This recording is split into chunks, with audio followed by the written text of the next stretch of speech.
আসসালামু আলাইকুম বন্ধুরা, কেমন আছেন আপনারা? আশা করি সবাই ভালো আছেন। আলহামদুলিল্লাহ আমিও ভালো আছি। আবারও একটি নতুন ভিডিও নিয়ে আপনাদের সঙ্গে চলে এসেছি। মিজানুর রহমান আজহারী ওয়াজ। আপনারা যারা মিজানুর রহমান আজহারী ওয়াজ শুনতে ভালোবাসেন তারা পুরো ভিডিওটা দেখে থাকবেন। আশা করি ভালো লাগবে। ভিডিওটি যদি ভালো লাগে একটি লাইক, কমেন্ট ও শেয়ার করবেন বন্ধুরা। চ্যানেলটি সাবস্ক্রাইব করে পাশে থাকবেন বন্ধুরা। ভালো থাকবেন। অভিযোগ কমিয়ে দেন, দেখবেন সুখে থাকবেন। এইটা নাই, ওইটা নাই, এইটা পাই নাই, ওইটা পাই নাই, জীবনে এইটা হই নাই রে, ওইটা পাইলাম না রে, এরকম অভিযোগ করে দেদারছে অনেক। এরকম লোক আছে না নাই? এরা অসুখী, এরা অসফল। সফল ব্যক্তিদের একটা গুণাবলী হচ্ছে এরা কমপ্লেইন করে কম, কমপ্লেইন করে কম, তারা শুকরিয়া করে বেশি। দে আর ভেরি গ্রেটফুল। তারা শুকরিয়া করে বেশি। এটা পাই নাই, ওইটা পাই নাই এগুলো বলবেন না, কারণ আপনি যেটা পাইয়া খুশি না, অনেকে এইটা পাওয়ার জন্য সংগ্রাম করে যাচ্ছে। আপনি এখন যেই জায়গাটাতে আছেন, এই জায়গাটাতে পৌঁছা অনেকে স্বপ্ন। আপনি এটা পেয়ে খুশি না, কিন্তু আপনার জায়গায় পৌঁছার জন্য অনেকে স্ট্রাগল করে যাচ্ছে, সংগ্রাম করে যাচ্ছে। আপনি যেই পজিশনে আছেন, শুধু এই পজিশনে আসাটাই অনেকের স্বপ্ন। তো শুকরিয়া করবেন না কেন?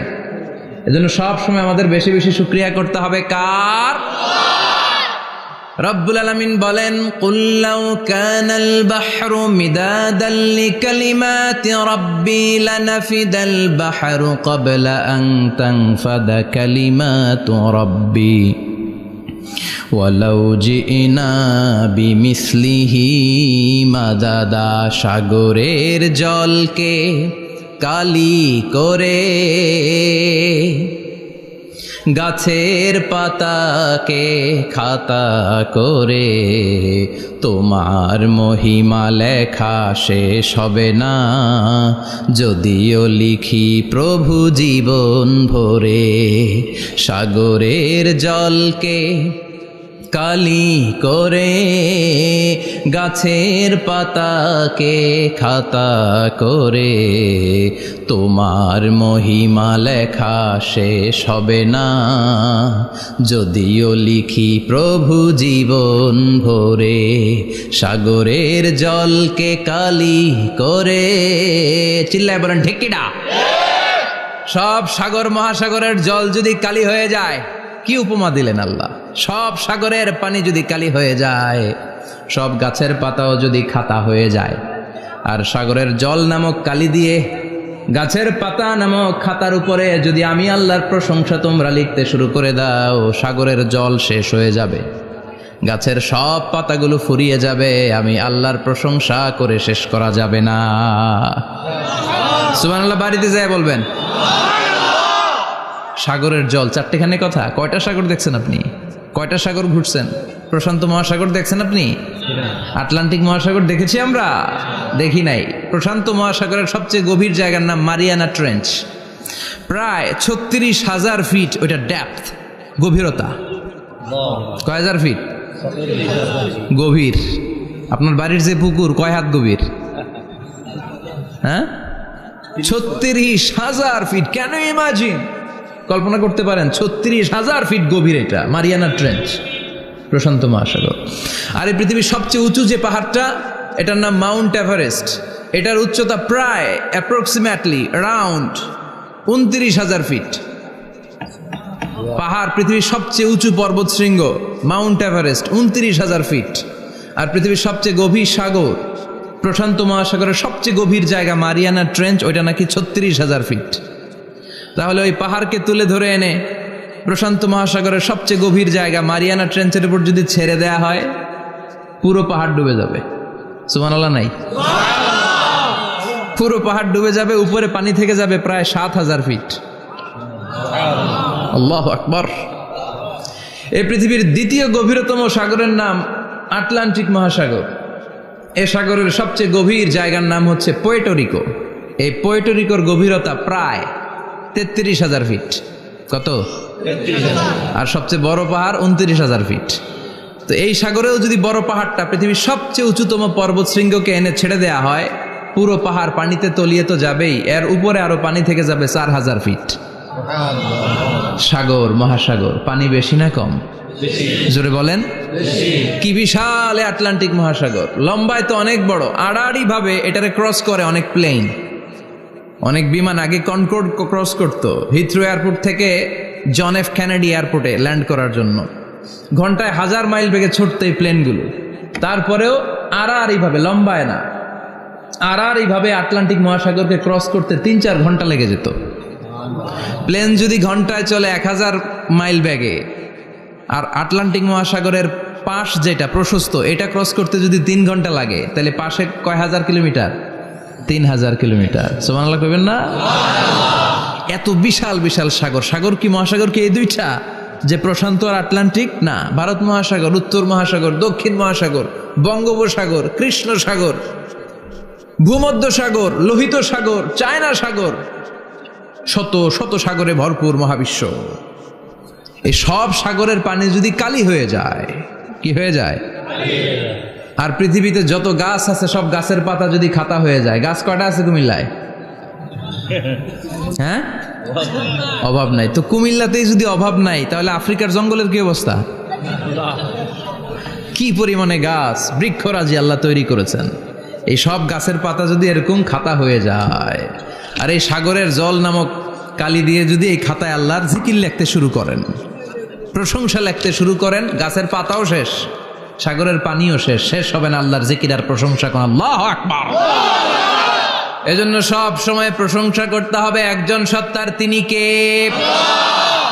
সে আল্লাহ বললেন, হুয়াল আউয়ালু ওয়াল আখিরু ওয়াজ যাহিরু ওয়াল বাতিন ওয়া হুয়া বিকুল্লি শাইইন আলিম। আল্লাহ বললেন, আমার প্রশংসা করবি না কেন? আমি সবার প্রথমে, আমি সবার শেষে, আমি প্রকাশ্যে, আমি গোপনে। কার কথা?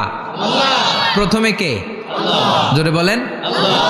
প্রথমে আল্লাহ আল্লাহ, শেষেও আল্লাহ আল্লাহ, আকাশে আল্লাহ আল্লাহ, জমিনে আল্লাহ আল্লাহ। পড়েন পড়েন। প্রথমে আল্লাহ আল্লাহ, শেষেও আল্লাহ আল্লাহ, আকাশে আল্লাহ আল্লাহ, জমিনে আল্লাহ আল্লাহ। আবার পড়েন। প্রথমে শেষেও আকাশে আল্লাহ আল্লাহ, জমিনে আল্লাহ আল্লাহ। নিখিল জাহান গাই গুণগান, তার নামে গাই আমরাও গাহি তাআলা, হামদে বারি তাআলা, হামদে বারি তাআলা, হামদে বারি তাআলা। পড়েন আল্লাহু আকবার। তিনিই প্রথম, তিনিই শেষ, তিনিই প্রকাশ্য, তিনিই গোপন। এজন্য প্রশংসা চলবে একজনের। চিল্লায় বলেন, কে? আল্লাহ তোমার প্রশংসার জন্য আমরণ আমরা করতে পারি, তৌফিক দাও। জোরে পড়েন আমিন। সুলতানপুর নুরানিয়া হাফিজিয়া মাদ্রাসা ও এতিমখানার উদ্যোগে আজকের এই প্রোগ্রাম সভাপতিত্ব করছেন আলহাজ শামসুল হক সরকার, অবসরপ্রাপ্ত সরকারি কর্মকর্তা। আসছেন সভাপতি? অসুস্থ, আল্লাহ তুমি সুস্থ করো। আমার আগে কথা বলছিলেন হযরত মাওলানা ইয়াহিয়া মাহমুদ দামাত বারাকাতুহু, প্রতিষ্ঠাতা প্রিন্সিপাল শাইখুল হাদিস জামিয়া দারুল উলুম রামপুরা ঢাকা। সুন্দর বয়ান করছিলেন, আমি খাচ্ছিলাম আর শুনছিলাম। প্রামাণ্য বর্ণনা করছিলেন কিভাবে কিয়ামত হবে, কিভাবে আমরা উঠব হুফাতান ওরাতান মুশাতান গুরলা, উলঙ্গ, নেকেড। সেদিন আমাদের গায়ে জামা থাকবে? জ্যাকেট থাকবে খালি। কি থাকবে? কিছু থাকবে, জামা থাকবে না, পায়ে জুতা থাকবে না, পেটে খাবার থাকবে না, খালি থাকবে চিৎকার। সেদিন থাকবে কি? মনে হয় কথাগুলো প্রতিদিন এগুলো রিমাইন্ডার দিবেন নিজেকে, যে ওই দিনটার মুখোমুখি আমি হতে যাচ্ছি, আমি কি তৈরি করেছি আখিরাতে নাজাতের জন্য। প্রতিদিন ভাবতে হবে যে দাদা চলে গেল, বাবা চলে গেল, আমিও ওই একই পথের যাত্রী। দ্য ডেস্টিনেশন ইজ সেম, গন্তব্য এক, কেউ আগে কেউ পরে। এটাই ওয়াজ, এটাই দামি ওয়াজ। এটা মনে রাখলেই মানুষ আর চুরি করতে পারে না, মিথ্যা বলতে পারে না, ইফটিজিং করতে পারে না, পরকিয়া করতে পারে না, মতের বিরুদ্ধে গেলে তারে রামদা দিয়ে কোপাইতে পারে না। চিল্লা এখন ঠিক কিনা? এটাই হচ্ছে ইসলাম। আখিরাতের স্মরণ, যিকরাদ্দার, চলে যেতে হবে। ছোট্ট আছি, বড় হব। এই যে দাড়ি পাকা মুরব্বীরা যারা আছেন, ওনার মায়ের পেট থেকে তো এরকম সাদা দাড়ি নিয়ে বেরিয়েছিল না? ছোট্ট বাচ্চা হয়ে এসেছিল, ওনারা ওয়া ওয়া করে কেঁদেছে। শৈশব, কৈশোর, যৌবন, প্রৌঢ়ত্ব, বার্ধক্য, বয়সের ভার, চুল আর দাড়ির শুভ্রতা। আগে ছিল সিঙ্গেল, হয়েছে ডবল, এরপরে হয়েছে মেয়ের বাপ, এরপরে শ্বশুর, এরপরে নানা। This is the circle of life. এটাই সার্কেল, রাউন্ড, এভাবে ঘুরে আবার চলে যেতে হবে। এই চিন্তাটা যদি মাথায় থাকে, ওই লোক টেন্ডারবাজি করতে পারে? চাঁদাবাজি, ইফটিজিং, মিথ্যা বলতে পারে, যৌতুক খেতে পারে? এজন্য সব সময় give yourself the reminder of আখিরা। আখিরাতের রিমাইন্ডার নিজেরাই নিজে দেন। অন্যায় হয়ে গেলে, ভুল হয়ে গেলে রিমাইন্ডার দেন যে থাকতে আসি নাই, চলে যাব। কেউ থাকতে পারে নাই, নবীরাও পারে নাই। যেই মালাকুল মাউত রুহু কবজ করে, ওই ফেরেশতা থাকতে পারছে? চলে গেছে। আমাদেরকে চলে যেতে হবে। আল্লাহ বুঝার তৌফিক দাও। তো উনি এগুলো নিয়ে দেখলাম কথা বলছিল, চমৎকার বলছিল। এরকম ভালো আলেমদের দাওয়াত দেওয়া উচিত, যারা কিচ্ছা কাহিনী না বলে কনস্ট্রাকটিভ কথা বলে। কিছু শিখে যাওয়া যায়, কিছু জেনে যাওয়া যায়। পুঁজির বোঝাটা হালকা না, ভারী করা যায়, ঠিক কি না? আল্লাহ আমাদেরকে তৌফিক দান করুক, উনি যা বললেন আমরা যেন আমল করতে পারি। আরো অনেকে কথা বলেছেন, যারাই বলেছেন নিঃসন্দেহে কোরআন থেকে বলেছেন। আমরা চাই এই কোরআনের কথা ছড়িয়ে পড়ুক শহর, গ্রাম, বন্দর, বিশ্বের আনাচে কানাচে, সব জায়গায়। রাজি আছেন তো? কোরআন দিয়ে দেশ চলুক আমরা চাই না? কোরআন দিয়ে সমাজ চলুক আমরা চাই না? কোরআনের ভেতরে সব সমস্যার সমাধান দিয়েছে কে? আল্লাহ। সমাধান চাও যদি জীবনে মরণে, ফিরে যাও খুঁজে নাও, চোখ রাখো কোরআনে। পড়েন সবাই, সমাধান ফিরে যাও খুঁজে নাও, চোখ রাখো কোরআনে। If you want the solution this দুনিয়ায় না খিরা, go back, have a look to the holy কোরআনে। ঠিক কিনা? Go back, sit down and have a look to the Quran. বসো, ঠান্ডা মাথায় দেখো কোরআনে কি বলেছে আল্লাহ। প্রবলেম সলভিং মেথোডোলজি, সব সমস্যার সমাধান এই কোরআনে আছে না নাই? এই কোরআনের মজলিসে আজকে আসতে বসতে পেরে খুশি না বেজার? কম না বেশি? আসুন আমরা আল্লাহর দরবারে শুকরিয়া জানাই আর পড়ি আলহামদুলিল্লাহ। প্রাণটা খুলে পড়েন আলহামদুলিল্লাহ। আল্লাহর একটা ডাক দেন, বলেন ইয়া আল্লাহ। আরো জোরে পড়েন ইয়া আল্লাহ। আল্লাহ তুমি কবুল করো।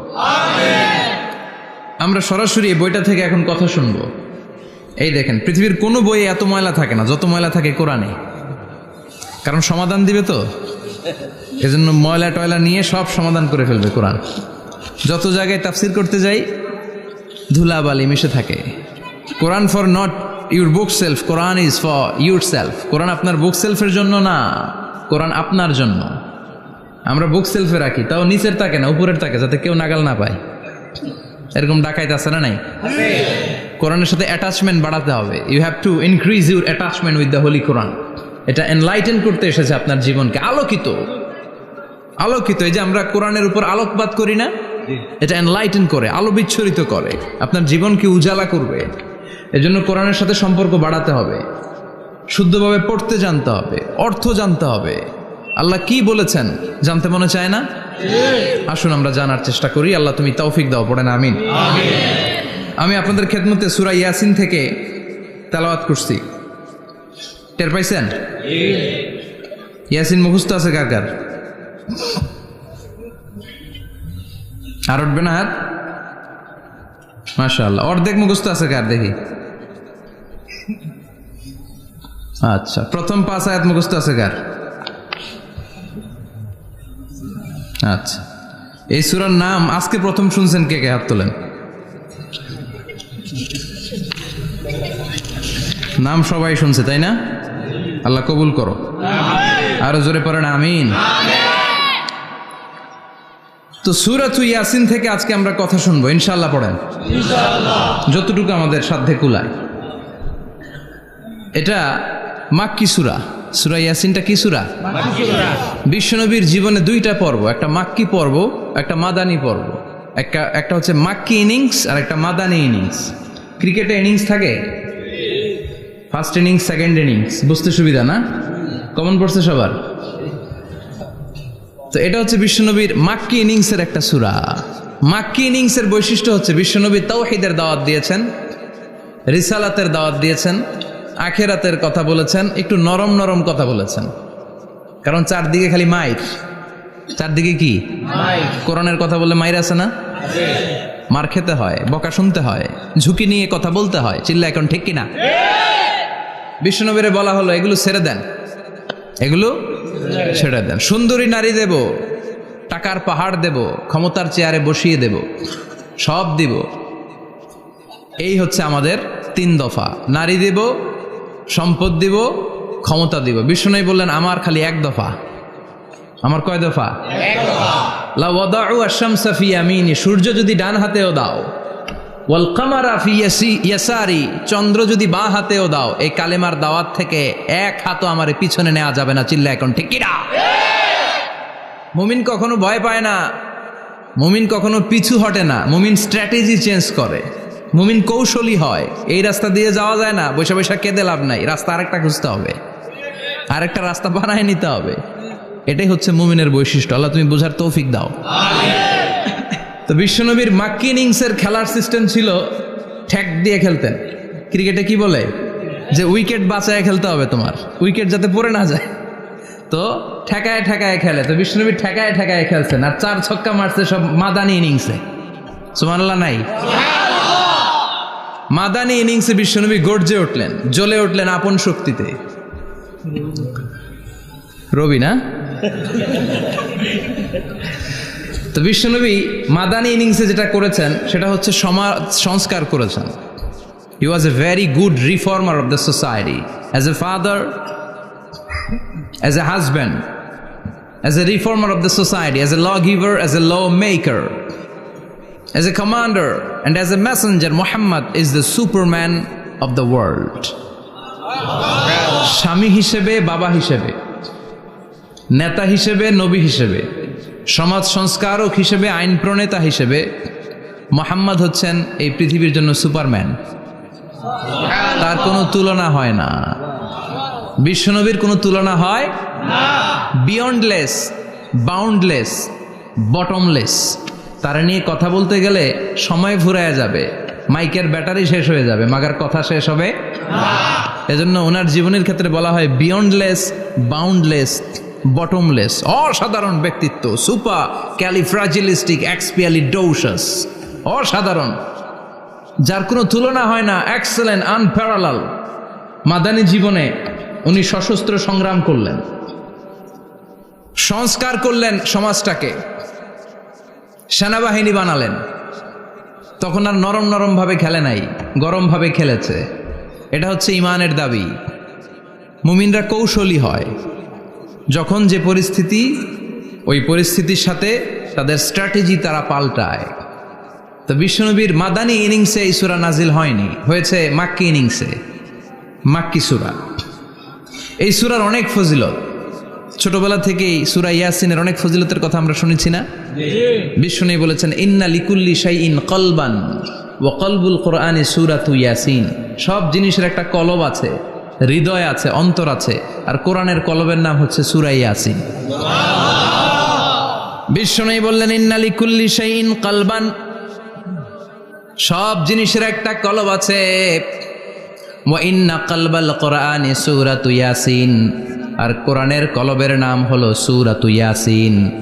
মান ক্বারাআ সূরাতা ইয়াসিন মাররা ওয়াহিদা, একবার সূরাতু ইয়াসিন তেলাওয়াত করলে 10 পারা কোরআন খতমের সওয়াব হয়ে যায়।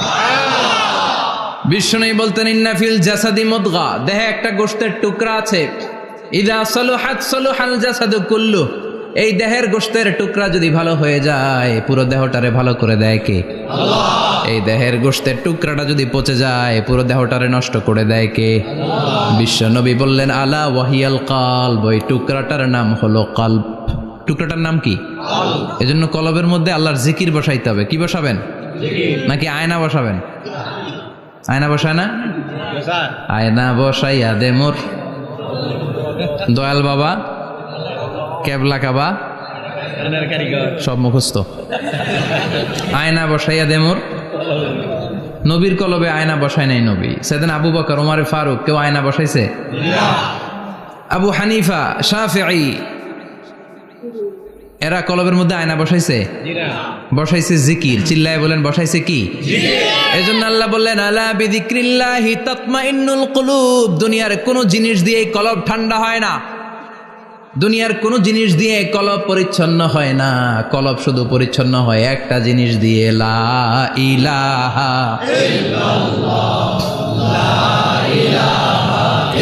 লা ইলাহা ইল্লাল্লাহু মুহাম্মাদুর রাসূলুল্লাহ সাল্লাল্লাহু আলাইহি ওয়াসাল্লাম। তাহলে কোরআনের একটা কলব আছে, আমাদের দেহে যেমনি কলব আছে, প্রতিটা প্রাণীর যেমনি কলব আছে, অন্তর আছে, কোরআনেরও কলব আছে না নাই? কোরআনের কলবের নাম চিল্লায় বলেন, কোরআনের কলবের নাম। আবার বিশ্বনবী বলতেন ইকরাউ আলা মাউতাকুম সূরাত ইয়াসিন। তোমাদের মুমূর্ষু ব্যক্তিদের সামনে বসে সূরাত ইয়াসিন তেলাওয়াত করো। রূহ চলে যাবে, মৃত্যুর একেবারে দ্বার প্রান্তে দাঁড়িয়ে এই মুহূর্তে তার পাশে বসে পড়তে আরম্ভ করেন ইয়াসিন ওয়াল কুরআনিল হাকীম ইন্নাকা লামিনাল মুরসালিনা আলা সিরাতিম মুস্তাকিম। ওই ব্যক্তির ঈমানের মৃত্যু দান করে দিবে কে? আল্লাহ। মৃত্যুর কষ্ট হালকা করে দিবে কে? আল্লাহ। আবার বিশ্বনবী বলতেন রাত্রিবেলা যে ব্যক্তি একবার সূরাত ইয়াসিন তেলাওয়াত করে ঘুমাতে যায়, সকালবেলা নিষ্পাপ অবস্থায় তারে ঘুম থেকে জাগাবে কে? আল্লাহ। তাহলে এই সূরার মর্যাদা কম কম না বেশি বেশি? কলবুল কোরআন, এটা কোরআনের কলব, একবার পড়লে 10 পড়ার সওয়াব। আবার মুমূর্ষু ব্যক্তির সামনে বসে সূরা ইয়াসিন তেলাওয়াত করতে বলা হয়েছে, তাহলে মৃত্যুর কষ্টরে হালকা করে দেয় কে? আল্লাহ। আবার রাত্রিবেলা সূরা ইয়াসিন তেলাওয়াত করলে সকালবেলায় নিষ্পাপ বানায় দেয় কে? আল্লাহ। মনে থাকবে? কোরআনের কলবের নাম কি? ভুলে যাবেন না তো? বেশি বেশি তেলাওয়াত করতে রাজি আছেন? সকাল সন্ধ্যা তেলাওয়াত করবেন তো? সূরা ইয়াসিন ছাড়াও এই সূরার অনেকগুলো নাম তাফসীর গ্রন্থে পাওয়া যায়। এই সূরার একটা নাম হচ্ছে সূরাতুল কাদিয়া। সূরাতুল কাদিয়া তাকদি হাজাতা কারিইহা। যে এই সূরা তেলাওয়াত করে ওই তেলাওয়াতকারীর যে হাজত আছে, প্রয়োজন আছে, এই সূরার বরকতে আল্লাহ তার প্রয়োজন পূরণ করে দেয়। আমাদের জীবনে প্রয়োজন আছে না নাই? কার কাছে চাইবো? বিপদে পড়লে কারে বলবো? আমরা বিপদে পড়লে প্রথমে শেয়ার দেই ফেসবুকে। কোথায় শেয়ার? আগে শেয়ার দিব কার কাছে? মনে থাকবে?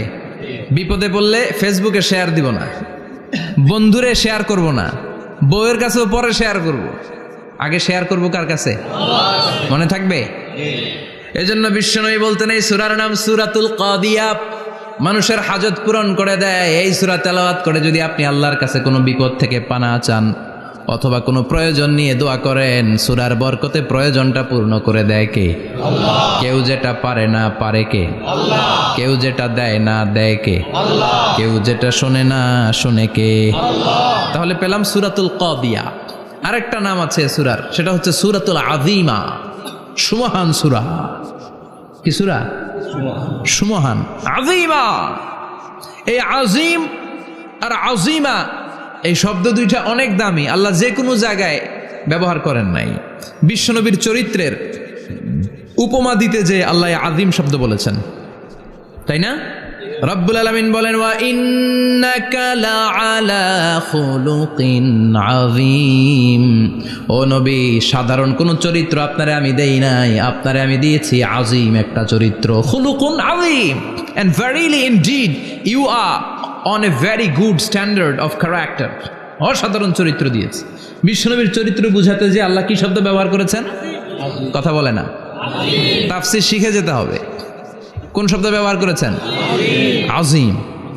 আবার আল্লাহ নিজের পরিচয় দিতে যে আযীম বলেছেন, ওয়ালা ইয়াউদুহু হিফযুহুমা ওয়া হুয়াল আলিয়্যুল আযীম। সুবহানাল্লাহ। আকাশ জমিনের নিয়ন্ত্রণ করতে যে আল্লাহ কখনো ক্লান্ত হয় নাকি? কারণ তিনি হচ্ছেন আল আলিয়্যুল আযীম। আল্লাহু আকবার। তার মানে নবীর চরিত্রের ক্ষেত্রে আযীম, আল্লাহর নিজের সত্তার ক্ষেত্রে আল্লাহ বললেন আযীম। আবার বললেন কিয়ামতের দিন গোটা পৃথিবীটারে আমি নাড়িয়ে দেব, গোটা পৃথিবীতে একটা আমি ভূমিকম্প দিব। এ কথাও কোরআনে আছে না নাই? ইযা জুলজিলাতিল আরদু জিলজালাহা আল কারিয়াতু মাল কারিয়া, পুরো পৃথিবী কাঁপিয়ে দিব। এই কাঁপাকাঁপিটা ওই দিনের ভূমিকম্পটা কি অন্যান্য সময়ের ভূমিকম্পের মতো হবে? এই ভূমিকম্পকে আল্লাহ বলেছেন আজিম। ইন্না জালজালাতা সাআতি লা শাইউন আজিম। সেদিনের ভূমিকম্প সাধারণ কোনো আর্থকোয়েক নয়, সাধারণ ভাইব্রেশন না, এটা আজিম। আবার আল্লাহ কোরআনকেও আজিম বলেছেন, ওয়ালাকাদ আতাইনাকা সাবআম মিনাল মাসানি ওয়াল কুরআনাল আযীম। ও নবী, আমি আপনার নিত্য পাঠনীয় সপ্তবাক্য সূরাতুল ফাতিহা দিয়েছি, সাথে সাথে কোরআনে আজিম দান করেছি। সুবহানাল্লাহ। তার মানে কোরআনের ক্ষেত্রে আজিম, কিয়ামতের ভূমিকম্প এটা আজিম, আল্লাহ নিজেও আজিম, বিশ্বনবীর চরিত্র। আবার এই সূরাটাও যেহেতু দামি, এজন্য এই সূরার নাম সূরাতুল আযীমা, সূরাতুল সুমহান সূরা। এটা যেন তেন সূরা নয়, এটা তো কোরআনের কলব। কলব ছাড়া মানুষ বাঁচে? হার্ট ফাউন্ডেশনে যেয়ে দেখবেন মানুষের কি অবস্থা। হৃদরোগ, হৃদয় যার নষ্ট, তার যে কত কষ্ট। এই যে কি পরানো লাগে এখন, রিং পরায়, এনজিওপ্লাস্টি করে আর্টারি ব্লক করে ফেলে। চর্বি, এত চর্বি আমরা খাই, এত গরুর গোশত আমরা খাই। মনে রাখবেন, যেই প্রাণীর পা বেশি ওইটার ভিতরে কোলেস্টেরল বেশি। মাছের কয় পা?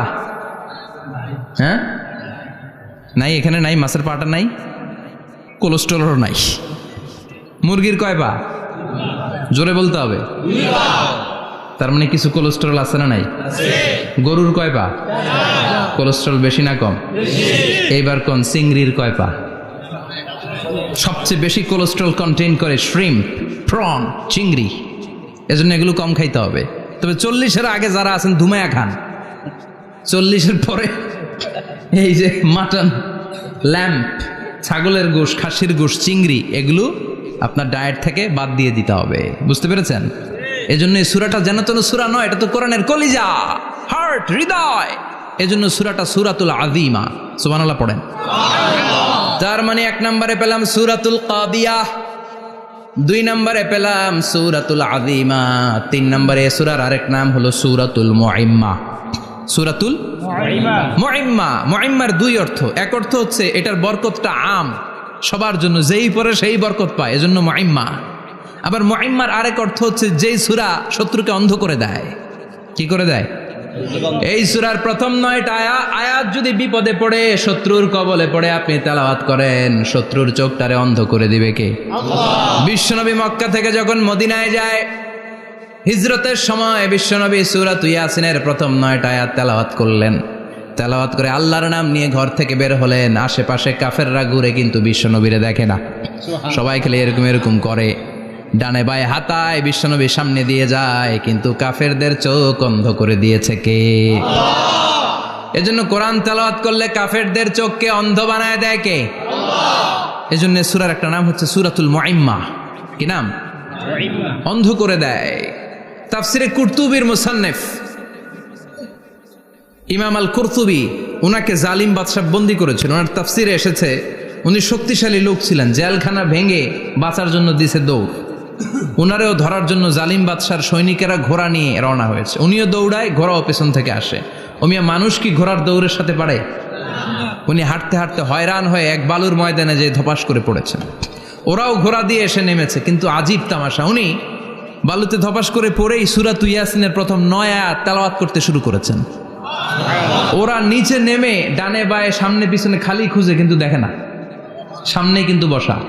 ওদের চোখটার অন্ধ করে দিছে কে? আল্লাহ। বিশ্বাস হয়? ঈমান হয়? এজন্য বিপদে পড়লে সূরাত ইয়াসিনের প্রথম 9 আয়াত পড়তে রাজি আছেন?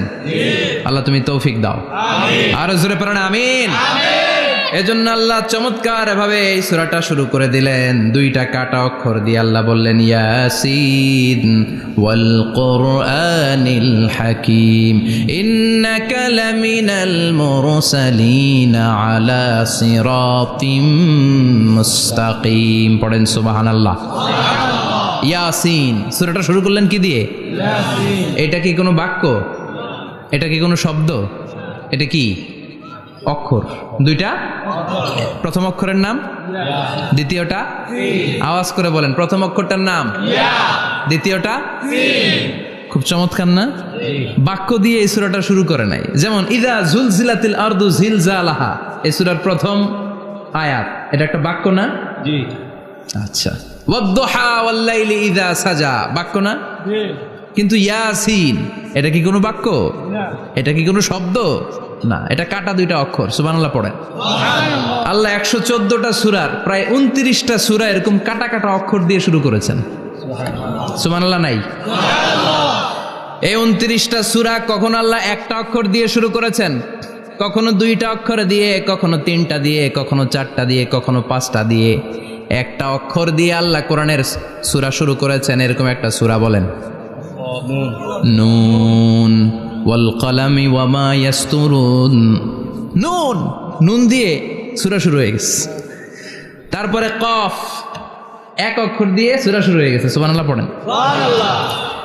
এবার বলেন দুই অক্ষর দিয়ে সূরা শুরু হয়েছে এরকম সূরা বলেন। আমিন। এত দূরে যান কেন? এটা আছে না নাই? আছে, ইয়াসিন। ইয়াসিন, সুবহানাল্লাহ পড়েন। ইয়াসিন দুই অক্ষর দিয়ে। তারপরে হামিম। এবার তিন অক্ষর দিয়ে আল্লাহ সূরা শুরু করছেন এরকম, আলিফ লাম মিম তাসিন মিম।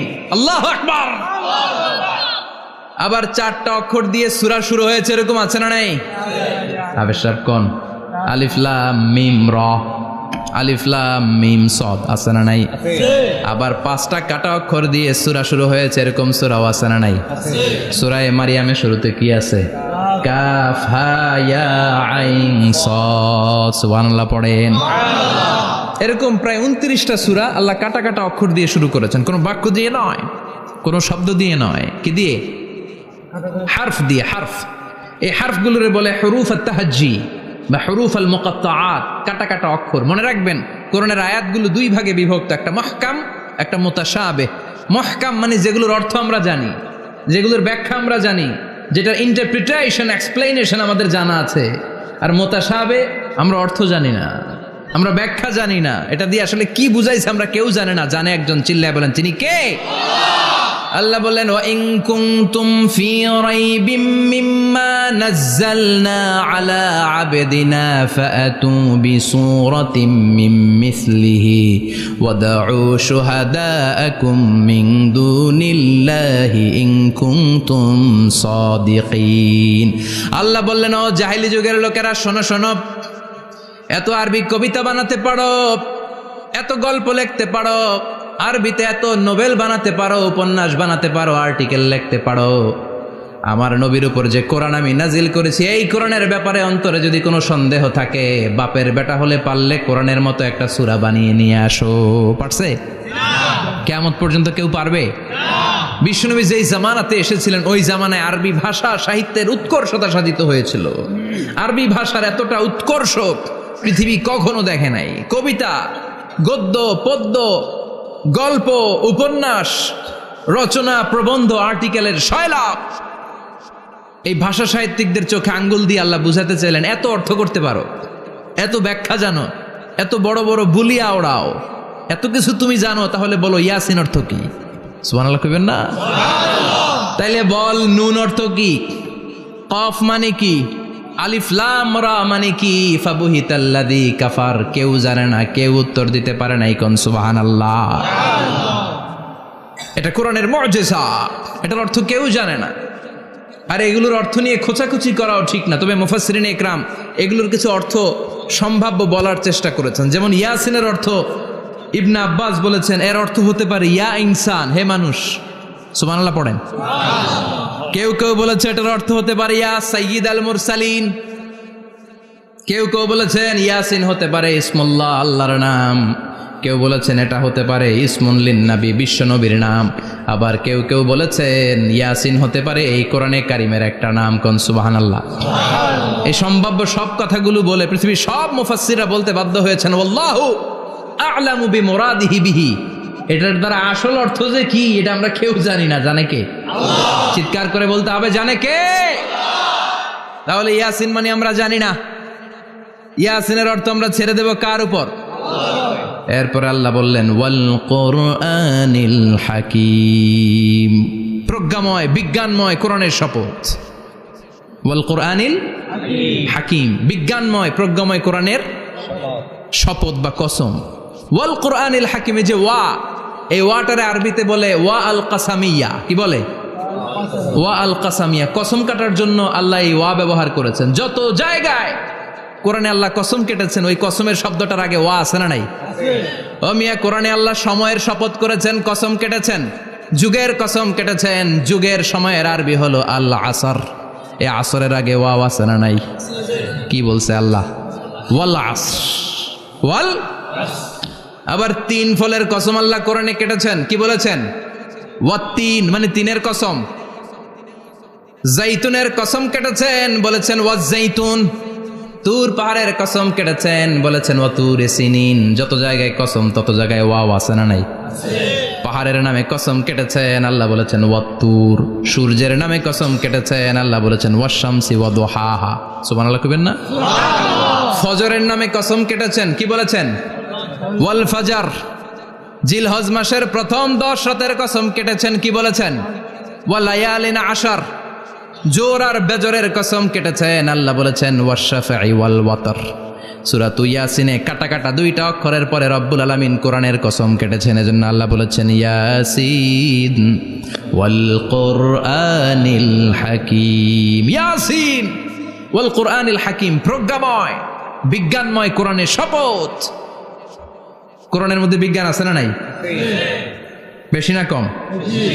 বিশ্বাস হয় না? নাস্তিক কথা বিশ্বাস হয়? নাস্তিকরা বলে কোরআনের মধ্যে বিজ্ঞান নাই, কোরআনের মধ্যে সায়েন্স নাই, কোরআনের ভেতরে টেকনোলজি নাই। কিন্তু কোরআন বলে এমন কিছু নাই, মানুষের প্রয়োজনীয় এমন কিছু নাই যেটা আমার ভিতরে নাই। আল্লাহু আকবার। আল্লাহ বললেন মা ফররাতনা ফিল কিতাবি মিন শাই, কিতাবের মধ্যে আমি কিছু বাদ রেখে দেই নাই।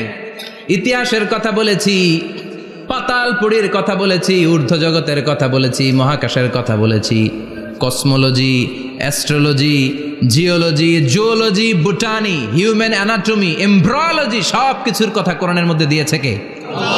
কোরআনের ভেতরে মানুষের কথা আছে না নাই? কোরআনের মধ্যে গাভীর কথা আছে না নাই? গাভীর কথাও আছে। কই আছে? হ্যাঁ, সূরাতুল গাভীর সূরা। সুবহানাল্লাহ কইবেন না? মানুষের কথা আছে সূরাতুল ইনসান, জিনদের কথা আছে সূরাতুল জিন, মাকড়সার কথা আছে সূরাতুল আনকাবুত, মৌমাছির কথা আছে সূরাতুন নাহাল। মৌমাছির কথা বলেছেন, দুধের কথা বলেছেন, প্রাণীর কথা বলেছেন, খাদ্যের কথা বলেছেন, মানুষের দেহ বৈশিষ্ট্যের কথাও বলেছেন। চিৎকার করে পড়েন আল্লাহু আকবার। আল্লাহ বললেন ওয়া আওহা রাব্বুকা ইলান নাহলি আনিত্তাখিযি মিনাল জিবালি বুয়ুতাও ওয়া মিনাশ শাজারি ওয়া মিম্মা ইয়ারিশুন। সুবহানাল্লাহ পড়েন। ওয়া আওহা রাব্বুকা ইলান নাহল, আল্লাহ মৌমাছির কাছে সিক্রেট মেসেজ পাঠিয়েছেন। সুবহানাল্লাহ পড়েন। ওহীকে আরবিতে বলে সিক্রেট মেসেজ। সায়েন্টিফিক আলোচনা শুরু হইতেছে, মনোযোগ আছে না গেছে? জিমানি ধরছে? হ্যাঁ, মনোযোগ আছে না গেছে? তাকবীর দেওয়া যাবে? জোরে না আসতে? শুরুতে বিবাহিতরা দেন, এরপরে অবিবাহিতরা দেন, এরপরে সবাই মিলে দেন। বিবাহিত কারা কারা দেখি?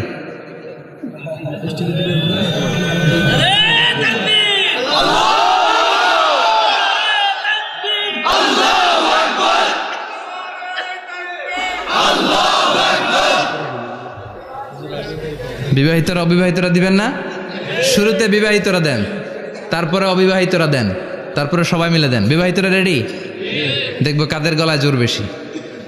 দেখি দেখি, বিবাহিতরা দেন। লিল্লাহি তাকবীর। মাশাআল্লাহ। এবার অবিবাহিতরা রেডি? আওয়াজ নাই, হেরে যাবে আজকে, হেরে যাবে। রেডি? তাকবীর দাও, লিল্লাহি তাকবীর।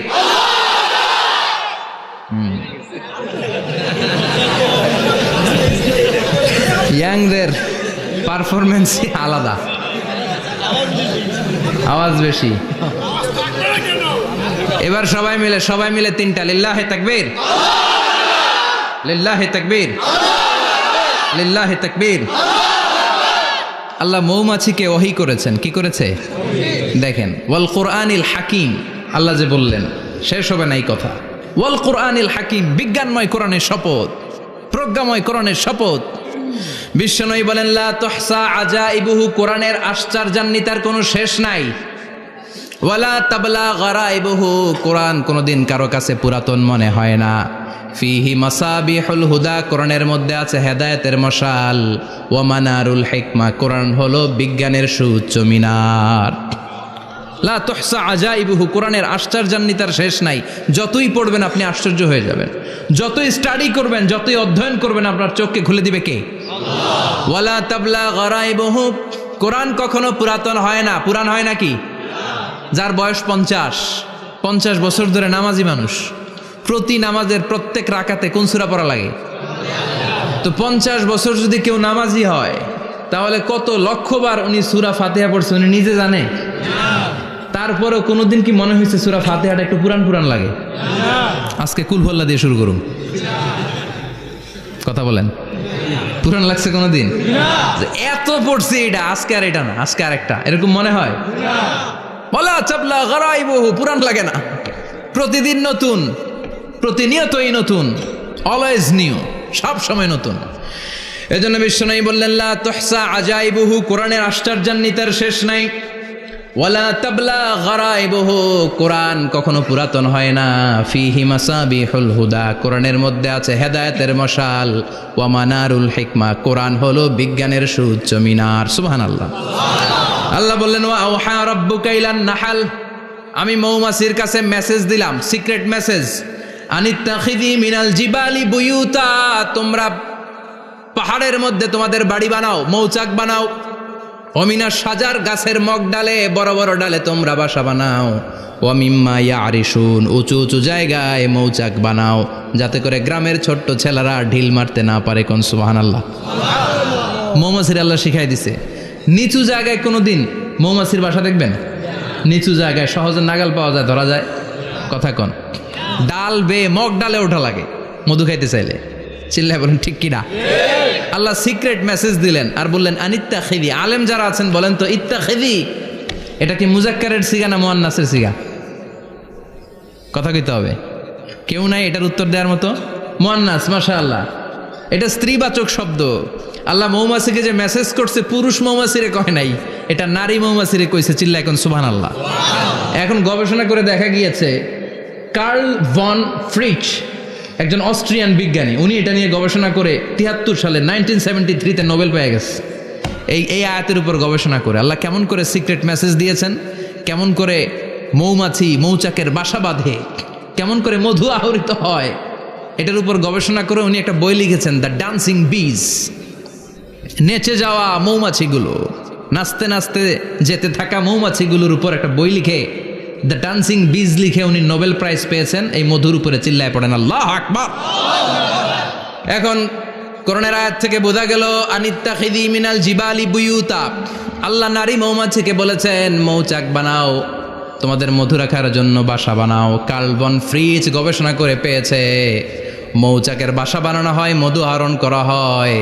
যেই মৌমাছিটা নেতৃত্ব দেয় এটা পুরুষ মৌমাছি নয়, এটা হলো মহিলা মৌমাছি। কোন সুবহানাল্লাহ।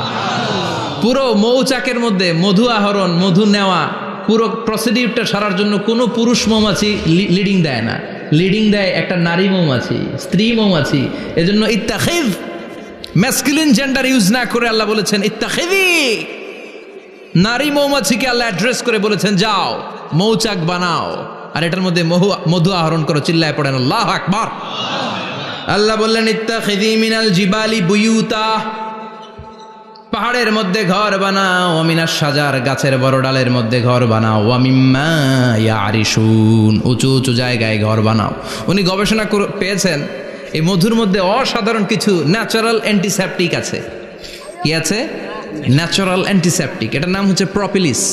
প্রপিলিস নামে একটা লিকুইড পাওয়া যায় মৌচাকের মধ্যে। এটা কাটা জায়গায় লাগা দিলে স্যাভলন, ডেটল কিছু লাগানো লাগবে না। ওই প্রপিলিসের কারণে আপনার কাটা জায়গা এমনি শুকিয়ে যাবে। সুবহানাল্লাহ পড়েন। দ্বিতীয় বিশ্বযুদ্ধে রাশিয়ান যত সৈনিকরা যুদ্ধে আহত হতো, ওরা আলাদা করে অ্যান্টিসেপটিক খাইতো না, ওরা মধু আইনা লাগাই দিত আর সুস্থ হয়ে যেত। সুবহানাল্লাহ পড়ে। নিউজিল্যান্ডের কিছু বিজ্ঞানীরা আবিষ্কার করেছে মৌমাছির হুলের ভিতরে রেমিটিক ফিভারের অ্যান্টিবায়োটিক আছে। অনেকের বাত জ্বর হয়, বাতের ব্যথা থাকে না, থাকে, মুরব্বীদের বেশি হয়। ওই জায়গার মধ্যে যদি আপনি মৌমাছি এনে ঢুকাই দিতে পারেন, মৌমাছির হুল লাগাই দিতে পারেন, ভালো হয়ে যাবে। মৌমাছি যখন হুল ফুটে আরাম লাগে না অনেক? খাইছেন, কামড় খাইছেন? হ্যাঁ, মজা লাগে। তো নিউজিল্যান্ডের এই গবেষকরা এরা আবিষ্কার করেছে যে মৌমাছি যদি হুল ফুটিয়ে দেয়, ওইখানে বাতের ব্যথা থাকলে, বেদনা থাকলে এটা ভালো হয়ে যাবে। আমি নিজে দেখেছি, বিবিসি একটা ডকুমেন্টারি, ইজিপশিয়ান একজন ফিজিশিয়ান, চিকিৎসক, উনি ওনার বাতের ব্যথায় আক্রান্ত যত রুগীরা আছে ওদের গায়ের মধ্যে মৌমাছি এনে এনে নিজে নিজে হুল ফুটায়। রুগী চিৎকার মারে, ও মাগো, ও আল্লাহ গো, কিন্তু একদিন পরে ব্যথা নাই, আর কয় ভালো হয়ে গেছি। সুবহানাল্লাহ কইবেন না? তো এজন্য এই কার্ল বন ফ্রিজ 1973-তে দ্য ডান্সিং বিজ লেখে গোটা বিশ্বকে তাক লাগিয়ে দিয়েছে। তার গবেষণার প্রতিটি পয়েন্ট কোরআনের এই আয়াতের সাথে মিলে যায়। চিৎকার করে পড়েন আল্লাহু আকবার। এই যে আমরা মধু খাই, এই মৌচাকের ভেতরে অন অ্যান অ্যাভারেজ অ্যারাউন্ড 60,000 মৌমাছি থাকে। 3 ভাগে, একটা হচ্ছে কুইন বি, একটা মেল বি, আর একটা হচ্ছে ওয়ার্কার বি। একটা থাকে রানী মৌমাছি, এর নেতৃত্বে সবাই চলে। আর একটা থাকে মেল বি, পুরুষ মৌমাছি, বংশ বাড়ানোর জন্য এদের কাজে লাগে। আর সব হচ্ছে ওয়ার্কার বি, সবাই কাজ করে। আল্লাহ বললেন সুম্মা কুলি মিন কুল্লি সামারাত ফাসলুকি সুবুলা রাব্বিকি যুলুলা। আল্লাহ সিক্রেট মেসেজ দিয়ে বললেন, গাছের উপরে বাসাবাদ, পাহাড়ের উপরে মৌচাকের বাসাবাদ, উঁচু উঁচু জায়গায় তোমরা তোমাদের বাসা বাঁধো। সুম্মা কুলি মিন কুল্লি সামারাত, এরপর এলাকার যত মিষ্টি মিষ্টি ফুল আছে, ফল আছে, ওখান থেকে রস নিয়ে আসো। সুবহানাল্লাহ। পুষ্পরস সংগ্রহ করে মধুগুলো, এটার বলে sweet nectar. They collect the sweet nectar from the flowers. এবং মধুর মধ্যে এত চমৎকার জিনিস থাকার কারণ হচ্ছে মৌমাছিগুলো ওই এলাকার সব ধরনের ফুল, ভালো ভালো সুগন্ধযুক্ত ফুল ফল থেকে রস নিয়ে আসে। তো ওই গাছগুলোর মধ্যে বনাজি গাছ আছে না নাই? ঔষধি গাছ আছে না নাই? এজন্য মধুরে বলা হয় সব রোগের ঔষধ। যত বনাজি ঔষধি গাছের নির্যাস আর পুষ্পরস আছে, সব আল্লাহ মধুর ভিতরে ঢুকায়া মধুকে আল্লাহ ন্যাচারাল ভ্যাকসিন বানিয়ে দিয়েছেন। চিল্লায়ে পড়েন আল্লাহু আকবার। আল্লাহ বললেন সুম্মা কুলি মিন কুল্লি সামারাত, সব ফল আর ফুল থেকেই নেকটার পুষ্পরস নিয়ে আসো। ফাসলুকি সুবুলা রাব্বিকি যুলুলা, যেমন যেমন গিয়েছিলা পথ চিনায় আবার ফিরে আসো। ইয়াখরুজু মিন বুতুনিহা শারাব, এরপর তাদের পেট থেকে বের হয় শারাব। মুখতালিফুন আলওয়ানু, এক একটা মধুর কালার হয়ে যায় এক এক রকম। কোন সুবহানাল্লাহ। সরষে ফুলের মধু একটু সাদা সাদা হয় না? আমি হচ্ছি মধু খাওয়ার পোক। আমি দেশে বিদেশে যেখানে গিয়েছি ফ্রেশ হানি আমি অনেক খুঁজেছি। ইয়ামানি একটা মধু পাওয়া যায়, ইয়ামানের সাওয়াহিলি এলাকায়, পাহাড়ি এলাকায়, একেবারে কুচকুচে কালো। আবার অনেক মধু আছে কিছুটা খয়েরি এবং হলুদ বর্ণের। কিন্তু সরষে ফুলের যে মধুটা, এটা অনেকটা সাদা। এই পুষ্পরস নিয়ে মৌমাছিগুলো মৌচাকের মধ্যে ঢেলে দেয় না, এগুলো খেয়ে ফেলে। প্রত্যেকটা মৌমাছির পেটের ভেতরে আল্লাহ 2টা করে স্টোমাক দিয়েছে, পাকস্থলী। সুবহানাল্লাহ পড়ে। এটাই Karl von Frisch the dancing bees বইয়ের মধ্যে লিখেছে গবেষণায়, যে 2টা পাকস্থলী। একটা পাকস্থলী দিয়ে মৌমাছি খায়, নিজে খেয়ে বাঁচে। আর একটা পাকস্থলী দিয়ে এই ফ্লাওয়ার নেক্টার, পুষ্পরস সংগ্রহ করে ওই পাকস্থলীতে রাখে। ওই পাকস্থলীর ভেতরে আল্লাহ একটা ন্যাচারাল এনজাইম দিয়েছেন। ওই এনজাইমের সাথে ওই পুষ্পরসটা মিক্সড হয়। তারপরে আরেকটা টিউব আছে, ওই টিউব দিয়ে মৌমাছি যে সেই বাসার মধ্যে মৌমাছি যে সেখানে সাপ্লাই করে দিয়ে আসে, মধু ঢুকিয়ে দিয়ে আসে। চিল্লায় পড়েন সুবহানাল্লাহ। তার মানে বিষয়টা এমন না ফুলের রস নিয়ে মৌচাকের দিয়ে আসলো, ফুলের রস সে নেয়, তার স্পেশাল একটা স্টোমাকের মধ্যে ঢুকায়, সেখানে এনজাইম দিয়ে, পাচক রস দিয়ে আল্লাহ এটাকে সমৃদ্ধ করে দেয়।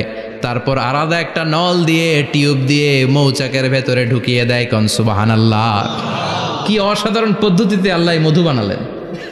আর কি সুন্দর মধু হাতের মধ্যে লয়া জিব্বা দিয়া চাটে আর গান গায়, মধু হই হই বিষা বাইলা। আছে না নাই? আল্লাহ শুকরিয়া নাই? মধু খায় আর গান গায়, মধু হই হই বিষা বাইলা, অনহারণে ভালোবাসার দাম নদিলা। আছে না নাই? ডাকাই। তাই মধু খেয়ে শুকরিয়া করতে হবে কার? বসো, চিৎকার করে বলেন শুকরিয়া করতে হবে কার? আল্লাহ বললেন ইয়াখরুজু মিন বুতুনিহা, এটা মধু সরাসরি চলে আসে না, ওর পেট থেকে বের হয়। মুখতালিফুন আলওয়ানুহু, বিভিন্ন রঙের মধু আছে না নাই? ব্ল্যাক কালারের মধু হয়, হোয়াইট হানি হয়, অর্গানিক হানি হয়, ক্রিমড হানি হয়। কত ধরনের মধু যে আল্লাহ পৃথিবীতে রেখেছে তার ইয়ত্তা নাই। এরপর আল্লাহ বললেন ফিহি শিফাউন লিন্নাস, মধুর ভেতরে শিফা দিয়েছে কে? আল্লাহ। এজন্য বিশ্বনবীর খাদ্য তালিকার মধ্যে মধু আছে না নাই? বিশ্বনবী সুগন্ধযুক্ত ওলা মধু খেতেন, দুর্গন্ধযুক্ত ওলা কোনো মধু মুখে নিতেন না। সুবহানাল্লাহ। বিশ্বনবীর জামানায় মাগাফির নামে একটা মধু ছিল, দুর্গন্ধযুক্ত, এটা কখনো বিশ্বনবী মুখে নিতে চাইতেন না। সুগন্ধযুক্ত মধু সবসময় বিশ্বনবী খেতেন। বিশ্বনবীর স্ত্রীরা এই সুগন্ধিযুক্ত মধু বোতলের মধ্যে প্রিজার্ভ করে রাখতেন বিশ্বনবীকে দেওয়ার জন্য। বিশ্বনবী প্রাণ ভরে এগুলো পান করতেন। সুবহানাল্লাহ। বিশ্বনবী যে সমস্ত খাদ্যগুলো পছন্দ করতেন হাদিসে এসেছে, বিশ্বনবী রুটি খেতেন, খেজুর খেতেন, খেজুর, খেজুর চিনেন? বালাহ, তামার, দুধ খেতেন, এই মধু খেতেন, জব খেতেন, বার্লি খেতেন, লাউ খেতেন, রুম্মান, ডালিম ফল, আনার ফল, আনার চিনেন? আনার, এই আনার খেতে পছন্দ করতেন বিশ্বনবী। মাশরুম খেতেন, মাশরুম, মাশরুম চিনেন? ব্যাঙ্গের ছাতার মতো। রেস্টুরেন্টে ইদানিং মাশরুমের স্যুপ পাওয়া যায়, এটা খাবেন। যাদের চোখের জ্যোতিতে সমস্যা, দৃষ্টিতে সমস্যা খাবেন। হাদিসে এসেছে আল কামআতু মিনাল মান ওয়া মাউহা শিফাউন লিল আইন। মাশরুম হলো মান্না সালোয়ার মতো খাবার। মাশরুমের স্যুপ যারা খাবে, চোখের জ্যোতি যাদের কম, তাদের চোখের জ্যোতি বাড়িয়ে দিবে কে? বুখারীর বর্ণনা, কানা রাসূলুল্লাহ ইউহিব্বুল হালাওয়া ওয়াল আসাল, বিশ্বনবী মিষ্টান্ন খেতে বড্ড পছন্দ করতেন, আবার বিশ্বনবী বেশি বেশি মধু খেতে পছন্দ করতেন। সুবহানাল্লাহ। কোরআনে দুইটা জিনিসের ক্ষেত্রে আল্লাহ শিফা যোগ করেছেন, যে দুইটা জিনিসের সাথে সম্পৃক্ত হলে শিফা। এক হচ্ছে কোরআন পড়লে শিফা, অনুনাজ্জিলু মিনাল কোরআনি মা হুয়া শিফা। আবার কোরআনে এই আয়াতের ক্ষেত্রে বলা হয়েছে শিফা ফিহি শিফাউন লিন্নাস। এজন্য সাইয়েদানা ইবনে মাসউদ এই উম্মাকে উদ্দেশ্য করে বলেছেন আলাইকুম বিশিফাইন, তোমাদের উচিত দুইটা জিনিস থেকে শিফা নেয়া। এক হলো কোরআন, দুই হলো আসাল মানে মধু। কোন সুবহানাল্লাহ। কোরআন তেলাওয়াত করলে অসুস্থরে সুস্থ করে দেয় কে? সূরা ফাতিহা তেলাওয়াত করলে অসুস্থকে সুস্থ বানিয়ে দেয় কে? আবার মধু খেলে সুস্থ বানিয়ে দেয় কে? মধু খেয়ে প্রশংসা করবেন কার? নাকি মধু হই হই বিষাবাইলা বলবেন এগুলো কখনো? খাঁটি মধু খেতে হবে। খাঁটি মধু চিনার উপায় হচ্ছে এটাতে পিঁপড়া জমে না, এটা ফ্রিজে রাখলে জমাট বাঁধে না, এটাতে দুর্গন্ধ হয় না। এক গ্লাস পানির মধ্যে এক ড্রপ মধু ছেলে দিলে এটা পানির সাথে না মিশে একেবারে নিচে চলে যায়। খাঁটি মধু খেতে হবে। তাহলে ফিহি শিফাউন লিন্নাস। কত কিছু দিয়ে যে আল্লাহ এটাকে সমৃদ্ধ করেছেন। এটার মধ্যে গ্লুকোজ আছে, এটার মধ্যে সুক্রোজ আছে, ফ্রুক্টোজ আছে, প্রোটিন আছে, মিনারেলস আছে, ক্যালসিয়াম আছে, ভিটামিন আছে। খাইলেই শরীর গরম হয়ে যায়। সুবহানাল্লাহ। এজন্য শীতকালে বেশি বেশি খাবেন, জাম্পাল লাগবে না। শীতকালে মধু খেয়ে রাত্রেবেলায় বের হবেন, আর মাফলার পেঁচিয়ে বেরোয়া লাগবে না। সুবহানাল্লাহ পড়েন। তার মানে আল্লাহ বললেন ইয়াসিন ওয়াল কোরআনিল হাকিম, প্রজ্ঞাময়, বিজ্ঞানময় কোরআনের কসম। কোরআনের ভেতরে বিজ্ঞান আছে না নাই? বিজ্ঞানের কথা এই তো শুরু করলাম, আজকে সারা রাত বিজ্ঞানের কথা বলবো ইনশাআল্লাহ। থাকবেন কতক্ষণ?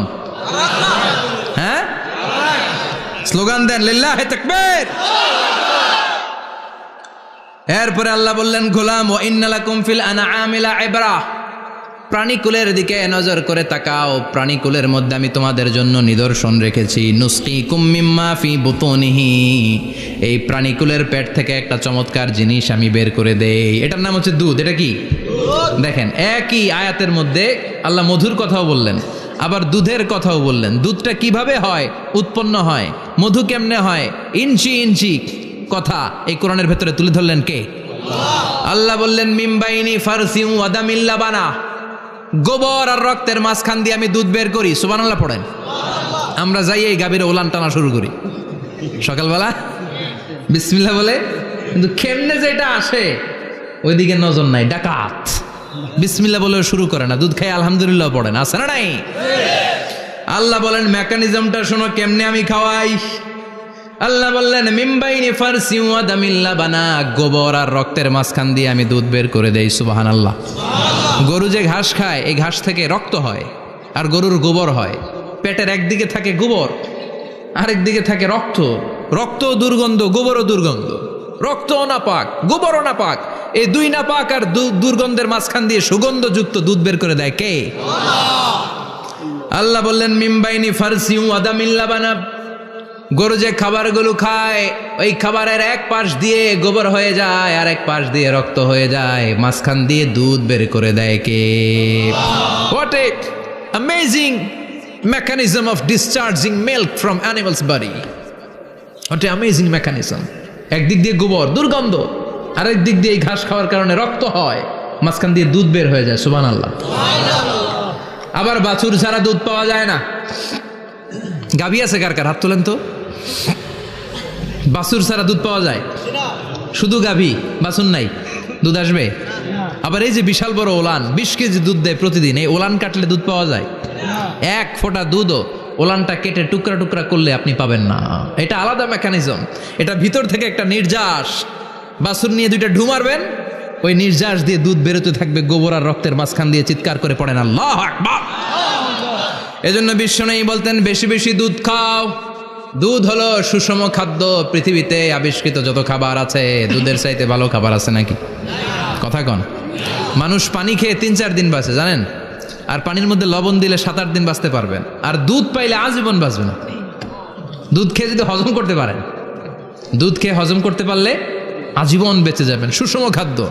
বিশ্বনবী যে রাতে মেরাজে যাবেন, সিদরাতুল মুনতাহা পার হওয়ার পরে বিশ্বনবীর পরীক্ষা শুরু হলো।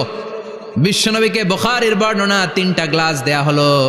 কাদাহ ফিহি লাবান, এক গ্লাসের মধ্যে দুধ ছিল, ওয়া কাদাহ ফিহি আসাল, আর এক গ্লাসের মধ্যে ছিল মধু, আর এক গ্লাসের মধ্যে ছিল মদ। কাদাহুন ফিহি খামার। বিশ্বনবীকে 3টা গ্লাস দিয়ে বলা হলো নবী চুজ করেন কোনটা নেবেন। এক গ্লাসে মধু, আরেক গ্লাসে দুধ, আরেক গ্লাসের মধ্যে বিশ্বনবীকে দেয়া হলো মদ। বিশ্বনবী বললেন যে এই গ্লাসের ভেতরে দুধ আছে, আমি ওই পেয়ালাটা নিলাম। সাইয়েদনা জিব্রাইল বললেন ইয়া রাসূলুল্লাহ আখাস্তাল ফিতরা, আপনি যেমন নিছেনও তেমন। সুবহানাল্লাহ কইবেন না? বিশ্বনবী দুধ খেতে পছন্দ করতেন, আর বিশ্বনবী বলতেন আলাইকুম বি আলবানিল বাকার, বেশি বেশি গরুর দুধ খাবা। ফাইন্নাহা তুরাম্মু মিনাল আশজার, কেননা এটা সবুজ লতা পাতা ঘাস পাতার নির্যাস। গরু কি খায়? ঘাস খায় না? এই ঘাসের নির্যাস হচ্ছে দুধ। বিশ্বনবী বলতেন বেশি বেশি দুধ খাবা। ফিহি শিফা, এর মধ্যে শিফা আছে। ফি লাবানিহা শিফা ও লুহমিহা দা, গরুর দুধে আছে শিফা, গরুর গোশতের মধ্যে আছে রোগ। সুবহানাল্লাহ কোন। কত বড় ফিলোসোফার বিশ্বনবী। বিশ্বনবী বলে গিয়েছেন গরুর দুধ বেশি খাও, কিন্তু গোশ বেশি খাইও না। আর আমরা গরুর গোশ পাইলে কোপায় ফেলাই। সাদা ভাত আর ঝাল গরুর মাংস যদি হয়, ওই যে অনেকের জিহ্বায় পানি চলে আসছে। সুবহানাল্লাহ কইবেন না? বিশ্বনবী বলতেন দুধ খাও, গোশ খাইও কম। গরুর গোশত কম খাবা, গরুর দুধ বেশি খাবা। সুস্থ রাখবে কে? আল্লাহ। আবার বিশ্বনবী মায়েদেরকে বলেছেন ও মায়েরা, সন্তান হওয়ার পরে 2 বছর দুধ খাওয়াবা। আল্লাহু আকবার। والوالدات يرضعن أولادهن حولين كاملين لمن أراد أن يتم الرضاعة। সন্তান যারা পেয়েছো মায়েরা বোনেরা, 2 বছর দুধ খাও, সন্তানকে সুস্থ রাখবে কে? আল্লাহ। বাচ্চা ডেলিভারির পরপরই আল্লাহ তাআলা মায়ের বুকে একটা দুধ দেয়, এটাকে বলে শাল দুধ। এটা হচ্ছে বাচ্চার জীবনের প্রথম প্রাকৃতিক টিকা। সুবহানাল্লাহ কয় না? এটা বেবির জীবনে ন্যাচারাল প্রাকৃতিক টিকা, প্রতিষেধক আল্লাহ দিয়ে দিয়েছে। আপনার বাচ্চাকে টিকা দিন, স্লোগান আছে না? 5টা-7টা টিকা দেওয়া লাগে, প্রথম টিকাটা আল্লাহ নিজেই ফ্রি দিয়ে দিছে। এটা শাল দুধের ভেতরে পাওয়া যায়। এজন্য বাচ্চাকে শাল দুধ খাওয়াতে হবে, তার ব্রেনের গ্রোথ হবে, সে শক্তিশালী হবে, সে দেশপ্রেমিক হবে, সে আল্লাহওয়ালা হবে। চিল্লা এখন ঠিক কিনা? যে মায়েরা বাচ্চারে দুধ খাওয়ায় ওই বাচ্চারা মায়েরে ভালোবাসে বেশি। আর যেই মা গুলো বাচ্চারে দুধ না খাওয়ায় আর ডানু খাওয়ায়, আর কি কি আছে? হরলিক্স আর সিরালেক, কমপ্লেট, যারা এগুলো খাওয়াবে ডানু খাওয়াবে, যারা ল্যাকটোজেন খাওয়ায়, যারা বুকের দুধ খাওয়াতে চায় না কোনো কারণ ছাড়া, 2 বছর বাচ্চারে দুধ দিতে চায় না, এই বাচ্চাগুলো বড় হলে ওই মারে বৃদ্ধাশ্রমে দিয়ে আসবে। কথা কন, কথা কন। এজন্য মায়েরা বোনেরা সন্তান হলেই তাকে বুকের দুধ দিয়ে আল্লাহর পক্ষ থেকে যে টিকাটা, এই টিকাটা পেটের ভেতরে ঢুকায় দিতে হবে। চিল্লা এখন ঠিক কিনা? এটা হচ্ছে ন্যাচারাল টিকা। এজন্য আল্লাহ বললেন ইয়াসিন ওয়াল কোরআনিল হাকিম। ইয়াসিন, বিজ্ঞানময় কোরআনের শপথ। কোরআনের মধ্যে বিজ্ঞান আছে না নাই? অভাব নাই। কয়টা শুনবেন? আল্লাহ কসমোলজির কথা বলেছে, অ্যাস্ট্রোলজি কথা। কসমোলজি হচ্ছে সৃষ্টি তত্ত্ব। কসমোলজি কি? সবাই বলেন কসমোলজি কি? আল্লাহ বললেন আওয়ালাম ইয়ারাল্লাযীনা কাফারু আন্নাস সামাওয়াতি ওয়াল আরদা কানাতা রাতকান ফাফাতাকনাহুমা। কাফেররা কি দেখে না মহাবিশ্বের সব কিছু একসাথে মিলে ঝিলে ছিল, বিশাল এক বিস্ফোরণের মাধ্যমে আমি মহাবিশ্ব তৈরি করেছি। সুবহানাল্লাহ। আদিতে শুরুতে কিন্তু সব আকাশ, বাতাস, জমিন, চন্দ্র, সূর্য, নক্ষত্র, গ্রহ, নীহারিকা পুঞ্জ, গ্যালাক্সি, ব্ল্যাক হোল সব কিছু মিলেমিশে একসাথে ছিল। এটার ঘনত্ব ছিল খুব বেশি। মহাবিশ্বের সব কিছু ছিল একটা বিন্দু। এটাকে বিজ্ঞানীরা নাম দিয়েছে দ্য সিঙ্গুলারিটি, মহা একত্ব। এরপর একটা প্রচণ্ড বিস্ফোরণের মধ্য দিয়ে মহাবিশ্ব সৃষ্টি হয়েছে।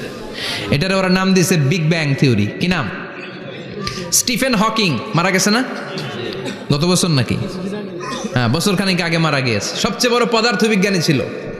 সে একটা বই লিখেছে, from the brief history of time, a brief history of time from big bang two black hole. সেখানে সে প্রমাণ করেছে কোরআনের এই আয়াত, কানাতা রাতকান, মহাবিশ্বের সব কিছু একটা বিন্দু ছিল। চাঁদ, সূর্য, গ্রহ, তারা সব কি ছিল? কথা বলেন, সবাই বলেন। একটা মাত্র বিন্দু ছিল। আল্লাহ বলেন, don't the disbeliever observe that the heavens and earth were joined together, then I separated with a gigantic sound, explosion. সব একসাথে ছিল, চাঁদ, তারা, আকাশ, নদী, নালা সব একসাথে। তারপরে একটা বিকট বিস্ফোরণের মধ্য দিয়ে পৃথিবী হয়েছে, এ চাঁদ হয়েছে, চন্দ্র হয়েছে, সূর্য হয়েছে, মহাবিশ্বের সব কিছু এই মহাবিস্ফোরণের মধ্য দিয়ে হয়েছে। চিৎকার করে পড়েন আল্লাহু আকবার। এই যে ছোট্ট পৃথিবীতে আমরা বসে আছি, এই পৃথিবীর চেয়ে সূর্য 13 লক্ষ গুণ বড়। চিল্লায় পড়েন আল্লাহু আকবার। এটা কি বাড়ির কাছের কথা? 13 লক্ষ গুণ বড়, কল্পনা করা যায়? তার মানে কি সূর্যই সবচেয়ে বড়? না, সূর্যের চেয়ে অনেক বড় বড় তারা আছে। ব্যাটেল জিউস নামে একটা তারা আছে মহাকাশে, যেটা যে সূর্য পৃথিবীর চেয়ে 13 লক্ষ গুণ বড়। এই ব্যাটেল জিউস তারা সূর্যের চেয়ে 33 কোটি গুণ বড়। এই ব্যাটেল জিউস তারাটাই কি সবচেয়ে বড়? না, এর চেয়েও কত বড় তারা যা আছে কোনো হিসাব নাই। এরকম বিশাল বিশাল তারা ঘুরতে ঘুরতে মাওয়াকিউন নুজুম, ব্ল্যাক হোল নামে একটা রেঞ্জ আছে। এই রেঞ্জের মধ্যে যদি ঢুকে যায়, ছোট্ট বাচ্চার মুখে চকলেট দিলে বাচ্চা যেমনি চকলেট চুষে খেয়ে ফেলে, এই বিশাল বিশাল তারাগুলো ব্ল্যাক হোলের মধ্যে ঢুকলে এক মুহূর্তের মধ্যে নিঃশেষ হয়ে যায়। চিল্লায় পড়েন আল্লাহু আকবার। এজন্য আল্লাহ বললেন, ফালা উকসিমু বিমাওয়াকিউন নুজুম, এই তারকা নিঃশেষ হওয়ার যে জায়গাটা, এই জায়গার কসম আমি কোরআনের মধ্যে খেলাম। এই ব্ল্যাক হোলের রেঞ্জের ভেতরে তারা আসলে মুহূর্তের মধ্যে নিঃশেষ বানিয়ে দেয় কে? একটা তারার চেয়ে আরেকটা তারা বড়। এরকম হাজার কোটি তারা মিলে আমাদের গ্যালাক্সি। এই গ্যালাক্সির নাম হচ্ছে মিল্কি ওয়ে। কি নাম? আমাদের গ্যালাক্সির নাম কি? সবাই বলেন তো। Milky Way. কি নাম? এরকম একটা গ্যালাক্সি না, লক্ষ কোটি গ্যালাক্সি আছে। আমাদের গ্যালাক্সির পরে সবচেয়ে কাছের গ্যালাক্সির নাম অ্যান্ড্রোমেডা। কি নাম? এই অ্যান্ড্রোমেডা গ্যালাক্সি আমাদের গ্যালাক্সি থেকে 2.5 মিলিয়ন লাইট ইয়ার দূরে, মানে 25 লক্ষ লাইট ইয়ার। সুবহানাল্লাহ কইবেন না? আলোর গতি হচ্ছে পৃথিবীতে সবচাইতে বেশি বর্তমান সময় পর্যন্ত, জানেন? সেকেন্ডে কত মাইল? 1,86,000 মাইল। 1 সেকেন্ডে আলো ছুটে 1,86,000 মাইল বেগে। এত বেগের কোনো প্লেন বা রকেট নিয়ে যদি আপনি আমাদের গ্যালাক্সি থেকে মিল্কি ওয়ে থেকে অ্যান্ড্রোমেডাতে যেতে চান, তাহলে আপনার 25 লক্ষ বছর লেগে যাবে। সুবহানাল্লাহ বাড়িতে যায় বললেন। এরপর আল্লাহ বললেন, ওয়াস-সামাআ বানাইনাহা বিআইদিন ওয়া ইন্না লামুসিউন, আকাশ আমি বানালাম, গ্যালাক্সি আমি বানালাম। বানানোর পর থেকে সবগুলোর আমি প্রশস্ত করতে শুরু করে দিলাম। সব ছিল ক্ষুদ্র, একটা বিন্দুর মধ্যে আমি বিস্ফোরণ করলাম একটা আওয়াজ দিয়ে। আওয়াজটা ছিল কুন। আওয়াজটা ছিল কি?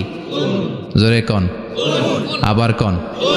কুন ফায়া ইন্নামা আমরুহু ইযা আরাদা শাইআন আন ইয়াকুলা লাহু কুন ফায়াকুন। আল্লাহ যখন কিছু করতে চান শুধু বলেন কুন, শুধু বলেন বি। কুন মানে বি, ইট ওয়াজ, এটা হয়ে যায়। হাও বলতে দেরি। এই মহাবিস্ফোরণের নেপথ্যে যে শব্দটা ছিল সেটা ছিল কুন। সেটা ছিল কি? আল্লাহ কুন বলতে দেরি মুহূর্তের মধ্যে বিগ ব্যাং, বিশাল এক্সপ্লোশন, তারপর থেকে মহাবিশ্ব ছড়াচ্ছে। আল্লাহ বলছেন এই কোরআনের ভেতরে বলে দিয়েছেন ওয়া ইন্না লা মুসিউন, আমি এই মহাবিশ্বকে, এই গোটা ইউনিভার্সকে আমি প্রতিনিয়ত সম্প্রসারিত করছি, প্রতিনিয়ত এটা বড় হচ্ছে, সম্প্রসারিত হচ্ছে। চিল্লায় বলেন আল্লাহু আকবার। আজ থেকে মাত্র 20 বছর আগে এটা তারা আবিষ্কার করেছে। এটা কোন সাল? 2020 বছর পেছনে গেলে কত? 1998, তাই না? এই 1998 সালে তারা আবিষ্কার করেছে সুপারনোভা কসমোলজি প্রজেক্ট।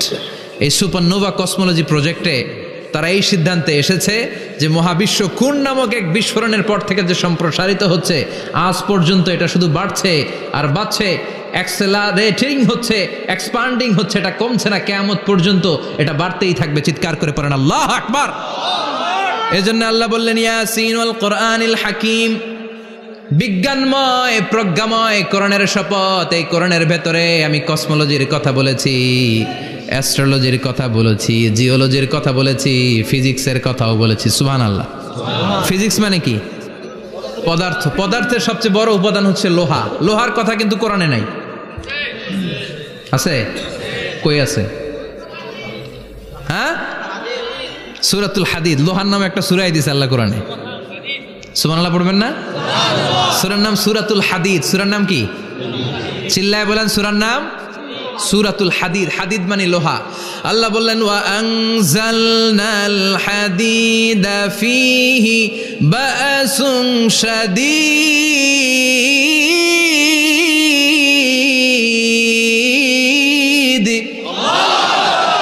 ওয়া আনজালনাল হাদিদ ফীহি বাসুন শাদীদ, আমি লোহা নাজিল করলাম আর লোহার ভেতরে আমি ভয়ঙ্কর শক্তি ঢুকাইয়া দিলাম। সুবহানাল্লাহ।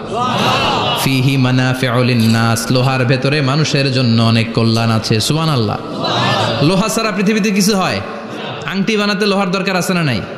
ঘড়ি বানাতে, গাড়ি বানাতে, বাড়ি বানাতে, মোবাইল বানাতে, হেলিকপ্টার, প্লেন, রকেট, মাইকের স্ট্যান্ড।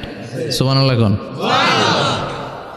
এমন কোন জিনিস নাই যেটার মধ্যে লোহা লাগে না। এজন্য আল্লাহ বললেন এই লোহার নামে আমি একটা সূরা ডেডিকেট করলাম, ওয়া আনজালনাল হাদিদ ফিহি বাসুন শাদীদ, আমি লোহাকে নাজিল করেছি। আল্লাহ বলেছেন, খেয়াল করে শব্দটা শুনেন, ওয়া আনজালনাল হাদিদ, আমি লোহাকে উপর থেকে নাজিল করেছি। কি করেছি?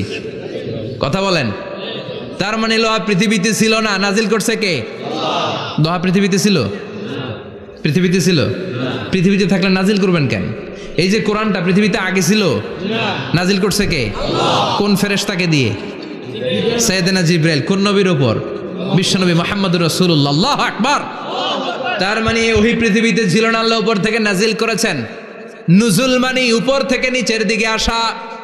এই নুজুল শব্দ ব্যবহার করে আল্লাহ বললেন ওয়া আনজালনাল হাদিদ, লোহাকে আমি নাজিল করেছি। তার মানে লোহা পৃথিবীর উপাদান নয়, লোহা এসেছে উপর থেকে। কোন সুবহানাল্লাহ। বিজ্ঞানীরা, পদার্থবিদ যারা গবেষণা করে এটাই পেয়েছেন, লোহা আসলে পৃথিবীর না। লোহা পৃথিবীতে উৎপাদন করা হয় নাই।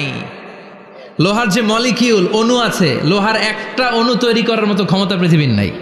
ইভেন এই সৌরজগতের কোনো কিছুর নাই। সূর্যের তাপেও লোহা তৈরি হতে পারে। লোহার ছোট্ট একটা অণু তৈরি করতে কমপক্ষে 1 কোটি ডিগ্রি সেলসিয়াস তাপের প্রয়োজন হয়। তার মানে এটা পৃথিবীর কোনো উপাদান নয়, এটা আনজালনাল হাদিদ। আল্লাহ বলেন মহাবিস্ফোরণের কারণে গলিত অন্য কোনো তারার ভেতর থেকে লোহার উপাদান আমি পৃথিবীর ভেতরে এনে ঢুকিয়ে দিয়েছি। তার মানে পদার্থের কথা কোরআনে আছে না নাই? সুবহানাল্লাহ কইবেন না? এরপরে বায়োলজির কথা আছে না নাই? বায়োলজিক্যাল অ্যাসপেক্ট অফ মাউন্টেন্স, কেমন করে পাহাড়ি রেঞ্জ তৈরি হলো, আছে না নাই? ওয়াজআলনাল জিবালা আওতাদা, পাহাড়কে আমি পেরেক মেরে দিয়েছি। ওমিয়া কাঠের ভেতরে যখন পেরেক মারেন, পেরেকের বেশিরভাগ অংশ কাঠের ভেতরে ঢুকে যায়, উপরে দেখা যায় সামান্য, ঠিক কিনা? তো লোহা যদি আল্লাহ পেরেক মারেন, উপরে যা দেখা যায় এটা সামান্য, আসল পাহাড় তো মাটির নিচে। সুবহানাল্লাহ কইবেন না? আসল পাহাড় কোথায়? পেরেক যদি কাঠের মধ্যে ঢুকিয়ে দেন, পুরো পেরেকটা কাঠে ঢুকে যায় না, উপরে দেখা যায় কদ্দুর? সামান্য। পাহাড়ের যা আপনি দেখেন এটা তো পেরেকের মাথা, পুরো পাহাড়টা আল্লাহ জামিনের ভেতরে গেড়ে দিয়েছেন। চিল্লায় পড়েন আল্লাহু আকবার। আবার আল্লাহ বললেন অমিনাল জিবালি জুদাদুম বিদু ওয়া হুমরুম মুখতালিফুন আলওয়ানু, আছে না নাই? ওয়া গারাবিবু সুদ, আল্লাহ বলেন নানা রঙের পাহাড় পর্বত মহাবিশ্বে আমি তৈরি করেছি। কোন পাহাড় হচ্ছে রক্তিম বর্ণের, কোন পাহাড়কে বানিয়েছি আমি কৃষ্ণ বর্ণের, কোন পাহাড়কে বানিয়েছি আমি শুভ্র বর্ণের, কোন পাহাড়ের রং কালো, কোনটা সাদা, কোনটা নীল, আছে না নাই? মহাবিশ্ব যখন তৈরি হয়েছে পৃথিবীর মধ্যে 7টা টেকটনিক প্লেট তৈরি হয়েছে। 7 tectonic plates create the mountain range on earth. পৃথিবীতে এই পাহাড় তৈরির কারণ হচ্ছে 7টা প্লেট, এগুলোর 7 টেকটনিক প্লেট বলে। এই প্লেটগুলোর কারণে পৃথিবীতে এই রং বেরঙ্গের পাহাড় তৈরি হয়েছে। কত রঙের যে পাহাড় আছে, আরব বিশ্বে পাথরের পাহাড়, বাংলাদেশে মাটির পাহাড়, ব্রুনাই, সিঙ্গাপুর, ইন্দোনেশিয়াতে যদি যান আরেক ধরনের পাহাড়। চায়নার একটা শহর আছে গানজু সিটি, কি নাম? এই গানজু সিটিতে একটা পাহাড় আছে রেইনবো মাউন্টেন, ওখানে 7 রঙের পাহাড় পাওয়া যায় এক জায়গায়। সুবহানাল্লাহ কইবেন না? রেইনবো মানে কি? রংধনু। রংধনুর কয় রং? কথা কন। ছোটবেলা আমরা মুখস্থ রাখতাম বেনিয়া সহকলা, বেতে বেগুনি, নিতে নীল, হাতে আসমানি, শতে সাদা, হতে হলুদ, কতে কালো, লাতে লাল। সুবহানাল্লাহ নাই? মনে রাখার কি অসাধারণ পদ্ধতি। তো এই রেইনবো মাউন্টেন, রংধনুর 7 রঙের পাহাড় এক জায়গায় পাওয়া যায়। এখানে সাদা পাহাড়, এখানে সবুজ পাহাড়, এখানে নীল পাহাড়, ওখানে লাল পাহাড়, এখানে কালো পাহাড়। এই চায়নার গানজু সিটিতে আল্লাহ তাআলা 7 রঙের পাহাড় এক জায়গায় রেখেছেন। চিৎকার করে বলেন আল্লাহু আকবার। তার মানে বায়োলজির কথাও কোরআনের ভেতরে আছে না নাই? এরপর আল্লাহ বললেন কেমন করে আকাশ থেকে আমি পানি নাজিল করে, এটাও কোরআনে আছে না নাই?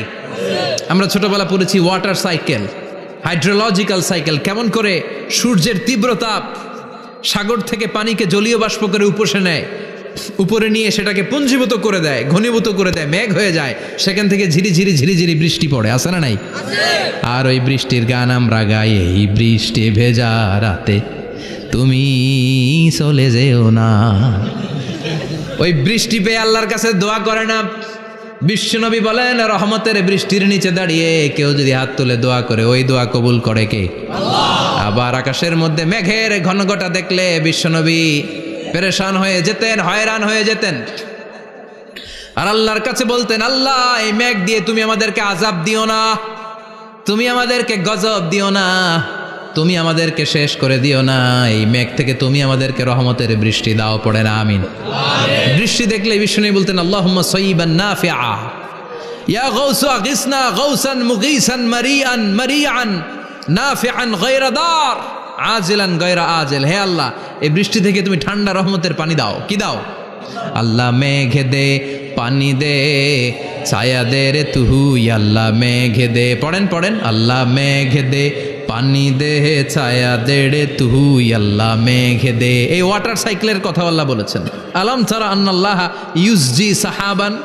কাফের নাস্তিক যেগুলো সমাজের আবর্জনা খড়কুটা, ওরা কি দেখে না কেমন করে আমি বাতাসকে জলীয় বাষ্প করে আকাশে তুলি, বায়ুমণ্ডলে নিয়ে যাই, সুম্মা ইউআল্লিফু বাইনাহুম, জলীয় বাষ্পগুলারে তখন আমি ঘনীভূত করি, সুম্মা ইয়াজআলুহু রুকামান, এরপরে আমি মেঘে পরিণত করি, ফাতারাল ওয়াদকা ইয়াখরুজু মিন খিলালিহি, তারপর মেঘের ভেতর থেকে ঝিরিঝিরি ঝিরিঝিরি বৃষ্টি নাজিল করে কে? আবার আল্লাহ বললেন পানি থেকে আমি পৃথিবীর সব প্রাণগুলারে বানালাম, ওয়াজআলনা মিনাল মাই কুল্লা শাইইন হাইয়া ফালা ইয়াকিলুন, পানির ভেতর থেকে সব প্রাণের উৎপত্তি পৃথিবীর মধ্যে ঘটিয়ে দিয়েছে কে? বিজ্ঞানীরা স্বীকার করেছে পৃথিবীতে যত প্রাণ পাওয়া যায়, যত প্রাণের ব্লুপ্রিন্ট পাওয়া যায় সব এসেছে পানি থেকে। চিৎকার করে বলেন কোত্থেকে? পানি নাই তো প্রাণ নাই, পানিও আছে প্রাণও আছে। কোন সুবহানাল্লাহ। বিজ্ঞানীদের ধারণা, তারা ধারণা করে বলেছে পৃথিবীর প্রথম প্রাণের নাম হচ্ছে অ্যামিবা। কি নাম? ওরা বলেছে এটা এককোষী জীব, it's a very small unicellular organism found ever in the world. পৃথিবীতে পাওয়া প্রথম এককোষী প্রাণীর নাম হচ্ছে অ্যামিবা। এটা এসেছে শৈবালের মতো, এরপরে জুপ্লাংটন, ফাইটোপ্লাংটন, ব্যাকটেরিও প্লাংটন, একটার পর একটা স্পিসিজ প্রজাতি পৃথিবীতে ডেভেলপ করেছে। কোন সুবহানাল্লাহ। এই পানির কথা কোরআনের ভেতরে বলে দিল কে? এই জন্য আল্লাহ বললেন ওয়াল কোরআনিল হাকিম, বিজ্ঞানময় কোরআনের শপথ। এই কোরআনটা বিজ্ঞানের ঠাসা, এই কোরআন আশ্চর্যের শেষ নাই, এই কোরআন কোনোদিন পুরাতন হয় না, এই কোরআনের ভেতরে আল্লাহ দিয়েছেন হেদায়েতের মশাল, আর কোরআনটাকে বানিয়েছেন বিজ্ঞানের সুউচ্চ মিনার। জোরে কোন সুবহানাল্লাহ। তার মানে কোরআনে আমরা কি পেলাম? দুধের কথা পেলাম, মধুর কথা পেলাম, কিভাবে ডায়েট করবেন সেটা আমরা পেলাম, আমরা কসমোলজি পেলাম, অ্যাস্ট্রোলজি পেলাম, বায়োলজি পেলাম, ফিজিক্স পেলাম, ওয়াটার সাইকেল পেলাম। এবার পাতালপুরীর কথার দরকার আছে না নাই? পৃথিবীর একেবারে গভীরতম গভীরে কি আছে? এটা কিন্তু কোরআনে নাই, আছে। পৃথিবীর মাঝখানে যে উত্তপ্ত লাভা আর আগুন, এটা আপনারা জানেন? পৃথিবীর উপর দিয়ে আমরা ঠান্ডা পৃথিবীতে ঘুরে বেড়াই, কিন্তু এর ভিতরে কিন্তু আগুন, লাভা। আল্লাহ কোরআনের মধ্যে ফুটন্ত টকবগে সাগরের কসম খেয়েছেন। আল্লাহ বলেছেন ওয়াল বাহারিল মাসজুর,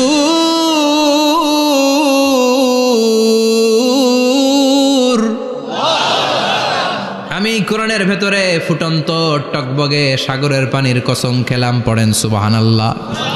সাগরের পানির ফুটন্ত টকবগে সাগরের পানির কসম। সাগরের পানি আবার ফুটন্ত হয় কি করে? পানি কি হয়? ঠান্ডা।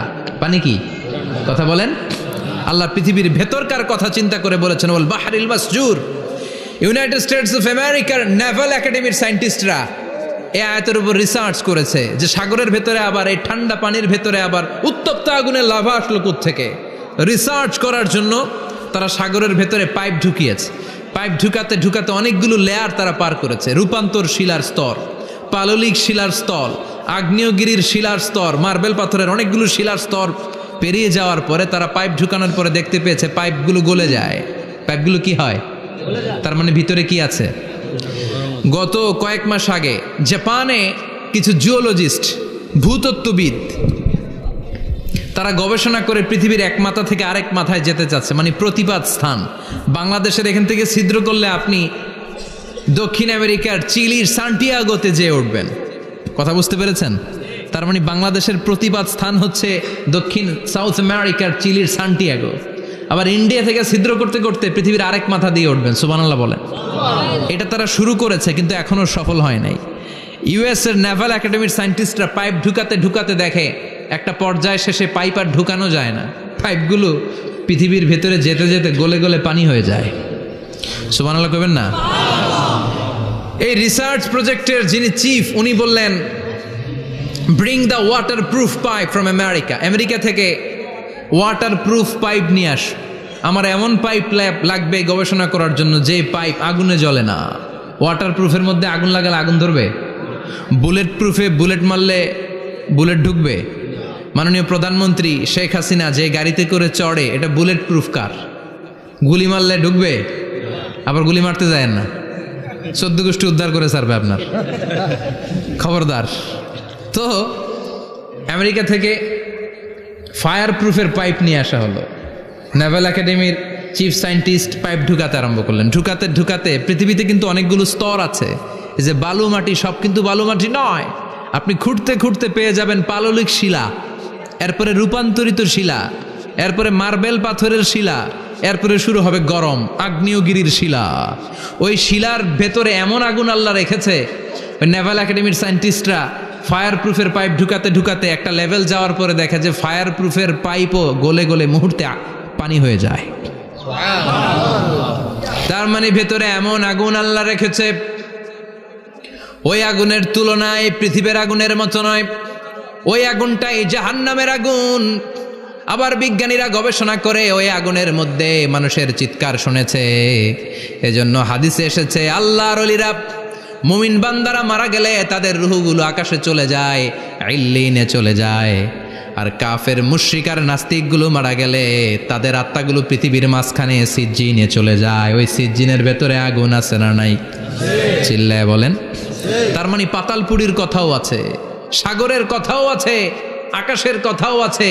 কেমন করে দুনিয়াতে আমরা আসলাম সেটাও আছে। এমব্রয়োলজি, ভ্রূণ তত্ত্বের কথা কোরআনে আছে না নাই? পৃথিবীতে আল্লাহ কয়েক সিস্টেমে মানুষ বানালেন। সৈয়দনা আদমকে বানালেন, মাও নাই বাবাও নাই। সৈয়দনা আদম আলাইহিস সালামের বাবার নাম কি? মায়ের নাম কি? মাও নাই বাবাও নাই। আবার সৈয়দনা ঈসা আলাইহিস সালামকে আল্লাহ তৈরি করলেন, শুধু মা আছে বাবা নাই। আবার আমাদের সবাইকে আল্লাহ বানালেন, মাও আছে বাবাও আছে, ঠিক কিনা? এরপরে ছোট্ট 1 ফোঁটা নাপাক থেকে আল্লাহ আমাদেরকে বানালেন। এই 1 ফোঁটা বীর্যের মধ্যে যে প্রাণ আছে, এটা দুজন বিজ্ঞানী আবিষ্কার করেছে। লিয়েন হুক মাইক্রোস্কোপ যন্ত্র দিয়ে তারা বীর্যের মধ্যে স্পার্ম ড্রপের মধ্যে গবেষণা করে পেয়েছে যে ওখানে কি যেন নড়ে, ওই এক ফোঁটা ড্রপের মধ্যে কি যেন নড়ে। সেখান থেকে ওরা আবিষ্কার করেছে এই স্পার্মের ভেতরে, শুক্রাণুর ভেতরে প্রাণের অস্তিত্ব আছে। এক ফোঁটা স্পার্মে, এক ফোঁটা বীর্যের মধ্যে 20 কোটি যদি শুক্রাণু না থাকে, ওই স্পার্ম থেকে আল্লাহ বেবি দেয় না, সন্তান দেয় না। সুবহানাল্লাহ কোন? এজন্য আল্লাহ বললেন, হাল আতা আলাল ইনসানি হিনুম মিনাদ দাহরি লাম ইয়াকুন শাইআম মাযকুরা। ও মানুষ, কেন এত অহংকার করো? নজর করে তোমার জীবনের শুরুটার দিকে একটু তাকাও। কি ঝিলা তুমি? এক ফোঁটা নাপাক পানি, একটা স্পার্ম ড্রপ থেকে এসেছো। ইয়াখরুজু মিন বাইনিস সুলবি ওয়াত তারায়েব, বাবার পৃষ্ঠদেশ থেকে মায়ের গর্ভদেশের মধ্যে তোমাকে নিয়ে গেল কে? সেখান থেকে ফি যুলুমাতিন সালাস, 3টা প্যাকেট দিয়ে মায়ের পেটের মধ্যে তোমাকে প্রিজার্ভ করলো কে? আল্লাহ প্রত্যেকটা স্টেজ কোরআনে বলে দিয়েছেন। ফি যুলুমাতিন সালাস, 3টা অন্ধকার প্রকোষ্ঠে আল্লাহ আমাদেরকে প্রিজার্ভ করেছেন। মায়ের ভুলের একটা প্যাকেট, মায়ের জরায়ুর একটা প্যাকেট, আবার মায়ের পেটের একটা প্যাকেট। ওই প্যাকেটের ভিতরে পৃথিবীর কোনো কবিরাজের কবিরাজি কাজে লাগছে? ডাক্তারের ডাক্তারি কোন কবিরাজ আম করে খাওয়াইছে? চিল্লায় বলেন তিনি কে? এরপর আল্লাহ বললেন ফি যুলুমাতিন সালাস, ওটা অন্ধকার ছিল। যেই টেম্পারেচারে রাখলে তুমি সুস্থ থাকবা, যেই টেম্পারেচারে রাখলে তুমি আস্তে আস্তে বড় হতে পারবা, সেখানে আমি রাখলাম। সেখান থেকে আমরা হয়ে গেলাম জিমেট, সেখান থেকে জাইগট, তারপরে ইমব্রয়ো, তারপরে ফেইটাস, ল্যাটার স্টেজ। প্রথমে ছিলাম ইনিশিয়াল স্টেজ, তারপরে ল্যাটার স্টেজ, আমরা বড় হতে লাগলাম। আল্লাহ আমাদেরকে হার্ট দিলেন, সিস্টনিক ডায়াস্টনিক, অলিন্দ নিলয় শুরু হয়ে গেল। রুহুর ফুৎকার আমাদের হৃদয়ে ভরে দিল কে? আল্লাহ আমাদেরকে স্কেলিটন দিলেন, কঙ্কাল, স্পাইনাল কর্ড দিলেন, আমাদের স্কাল দিলেন, মাথার খুলি দিলেন, লাঞ্চ দিলেন, ফুসফুস দিলেন, গল ব্লাডার দিলেন। যেখানে যেটা ঠিক যেমন ভাবে দেয়া দরকার মায়ের পেটে থাকতেই সেটা দিয়ে দিয়েছে কে? আল্লাহ। এরপর 8 মাস আমরা মায়ের পেটে মারে কষ্ট দিলাম। ওই মুহূর্তে আমার মা আমার জন্য যতটা কষ্ট করেছে পৃথিবীর কেউ ওই খবর রাখে না। জোরে কোন ঠিক কিনা? বোঝা হয়ে গিয়েছিলাম, একটা বস্তা। আমরা প্রত্যেকে মায়ের পেটে ছিলাম একটা কি এই বস্তা নিয়ে আমার মা খেতে যেত, ঘুমাতে যেত। এই বস্তাটা পেটে করে আমার মা রান্নাঘরে রান্না করত, একদিনও রান্না বন্ধ হয় নাই। এই বস্তাটা নিয়ে আমার মা টয়লেটে যেয়ে বসতে পারতো না। 8 মাস এরকম কষ্ট করেছে। এজন্য মায়ের মনে কষ্ট দিলে আল্লাহর আরশ কেঁপে যায়। মায়ের কাছ থেকে দোয়া নেওয়ার দরকার আছে না নাই? মায়ের মনে কষ্ট দিবেন? মায়ের সাথে বেয়াদবি করবা কেউ? মায়ের থেকে দোয়া নেওয়ার দরকার আছে না নাই? মা যার নাই সে জানে মা না থাকার কি জ্বালা। চিল্লা এখন ঠিক কিনা? যখন রাত্রি নিঝুম, এই চোখে ঘুম, একলা শূন্য ঘরে, তোমায় মনে পড়ে মাগো, তোমায় মনে পড়ে। যখন রাত্রি নিঝুম, এই চোখে ঘুম, একলা শূন্য ঘরে, তোমায় মনে পড়ে মাগো, তোমায় মনে পড়ে। ঠিক কিনা? এজন্য এই মায়ের জন্য দোয়া করার দরকার আছে না নাই? আল্লাহ বললেন 8 মাস 9 মাস মায়ের পেটের ভেতরে ছিলা, তারপরে দুনিয়ার বুকে তোমারে আনলো কে? ছোট্ট নাপাক ছিলাম, এই ছোট্ট এক ফোঁটা পানি থেকে আমাদেরকে বড় করছে কে? আল্লাহ। তার মানে এমব্রয়োলজি, ভ্রূণ তত্ত্বের কথা কোরআনের ভেতরে আছে না নাই? সে আল্লাহ বললেন ইয়াসিন ওয়াল কোরআনিল হাকিম ইন্নাকা লামিনাল মুরসালিন আলা সিরাতিম মুস্তাকিম। সুবহানাল্লাহ পড়েন। আল্লাহ বললেন ইয়াসিন, এরপরে বললেন আল কোরআনিল হাকিম, প্রজ্ঞাময় কোরআনের শপথ। বিশাল একটা শপথ কেটে আল্লাহ বললেন ইন্নাকা লামিনাল মুরসালিন আলা সিরাতিম মুস্তাকিম। ইন্নাকা লামিনাল মুরসালিন, অবশ্যই অবশ্যই নবী হে আপনি রাসূলদের অন্তর্ভুক্ত। চিল্লা এখন সুবহানাল্লাহ। তিনি যে রাসূল এটার সার্টিফিকেট এই আয়াতে দিয়েছে কে? এরপর আল্লাহ বললেন আলা সিরাতিম মুস্তাকিম, ও নবী আপনি সিরাতুল মুস্তাকিমের উপর আছেন। যেই দোয়াটা প্রতিটা নামাজের মধ্যে প্রতিদিন প্রত্যেক রাকাতে সূরা ফাতিহাতে আমরা পড়ি, ইহদিনাস সিরাতাল মুস্তাকিম। O Allah, show us the right path, show us the correct path, আপনি আমাদেরকে সোজা পথ দেখান। আল্লাহ এখানে সার্টিফিকেট দিলেন, নবী গো, লক্ষাধিক পয়গম্বর যে আমি পেয়েছি তাদের শ্রেষ্ঠতম রাসূল করে আমি আপনাকে প্রেরণ করেছি, আর হেদায়েতের সুউচ্চ মশাল দিয়ে আমি আপনাকে সিরাতুল মুস্তাকিমের উপর রেখেছি। চিল্লায় পড়েন আল্লাহু আকবার। এই জন্য বিজ্ঞানময় কোরআনের সাথে নিজেদের সম্পর্ক বাড়ানোর দরকার আছে না নাই? কোরআন পড়লে দুনিয়া এবং আখিরাতে মর্যাদা বাড়ায় দিবে কে? কোরআনের আইন দিয়ে সমাজটারে সাজানোর দরকার আছে না নাই? কোরআন দিয়ে আমাদের সমাজটা সমৃদ্ধ হোক আমরা চাই কি চাই না? কোরআন দিয়ে আমার সংসদ ভবন চলুক, আমার 300 জন মেম্বার অফ দ্য পার্লামেন্ট কোরআনের আয়াত দিয়ে সংসদে কথা বলুক আমরা চাই কি চাই না? আমাদের মিলিটারিগুলো কোরআনের আওতায় চলুক, আমাদের দেশটা কোরআন দিয়ে চলুক। আমার লাল সবুজের পতাকা সংসদ ভবনের এক পাশে, আর কালিমার লা ইলাহা ইল্লাল্লাহর পতাকা আরেক পাশে পতপত করে উড়বে আমরা চাই কি চাই না? সেজন্য কোরআনের সাথে আমাদের সম্পর্ক বাড়াতে হবে, নিজে কোরআন পড়তে হবে, কোরআন বুঝতে হবে, কোরআনের উপর আমল করতে হবে। রাজি আছেন তো? এটাই হচ্ছে সূরাতুল ইয়াসিনের শিক্ষা। আল্লাহ আমাদের সবাইকে কথাগুলো বুঝার ও আমল করার তৌফিক দান করুক। আমরা পড়ি আমিন। আরো জোরে পড়েন আমিন।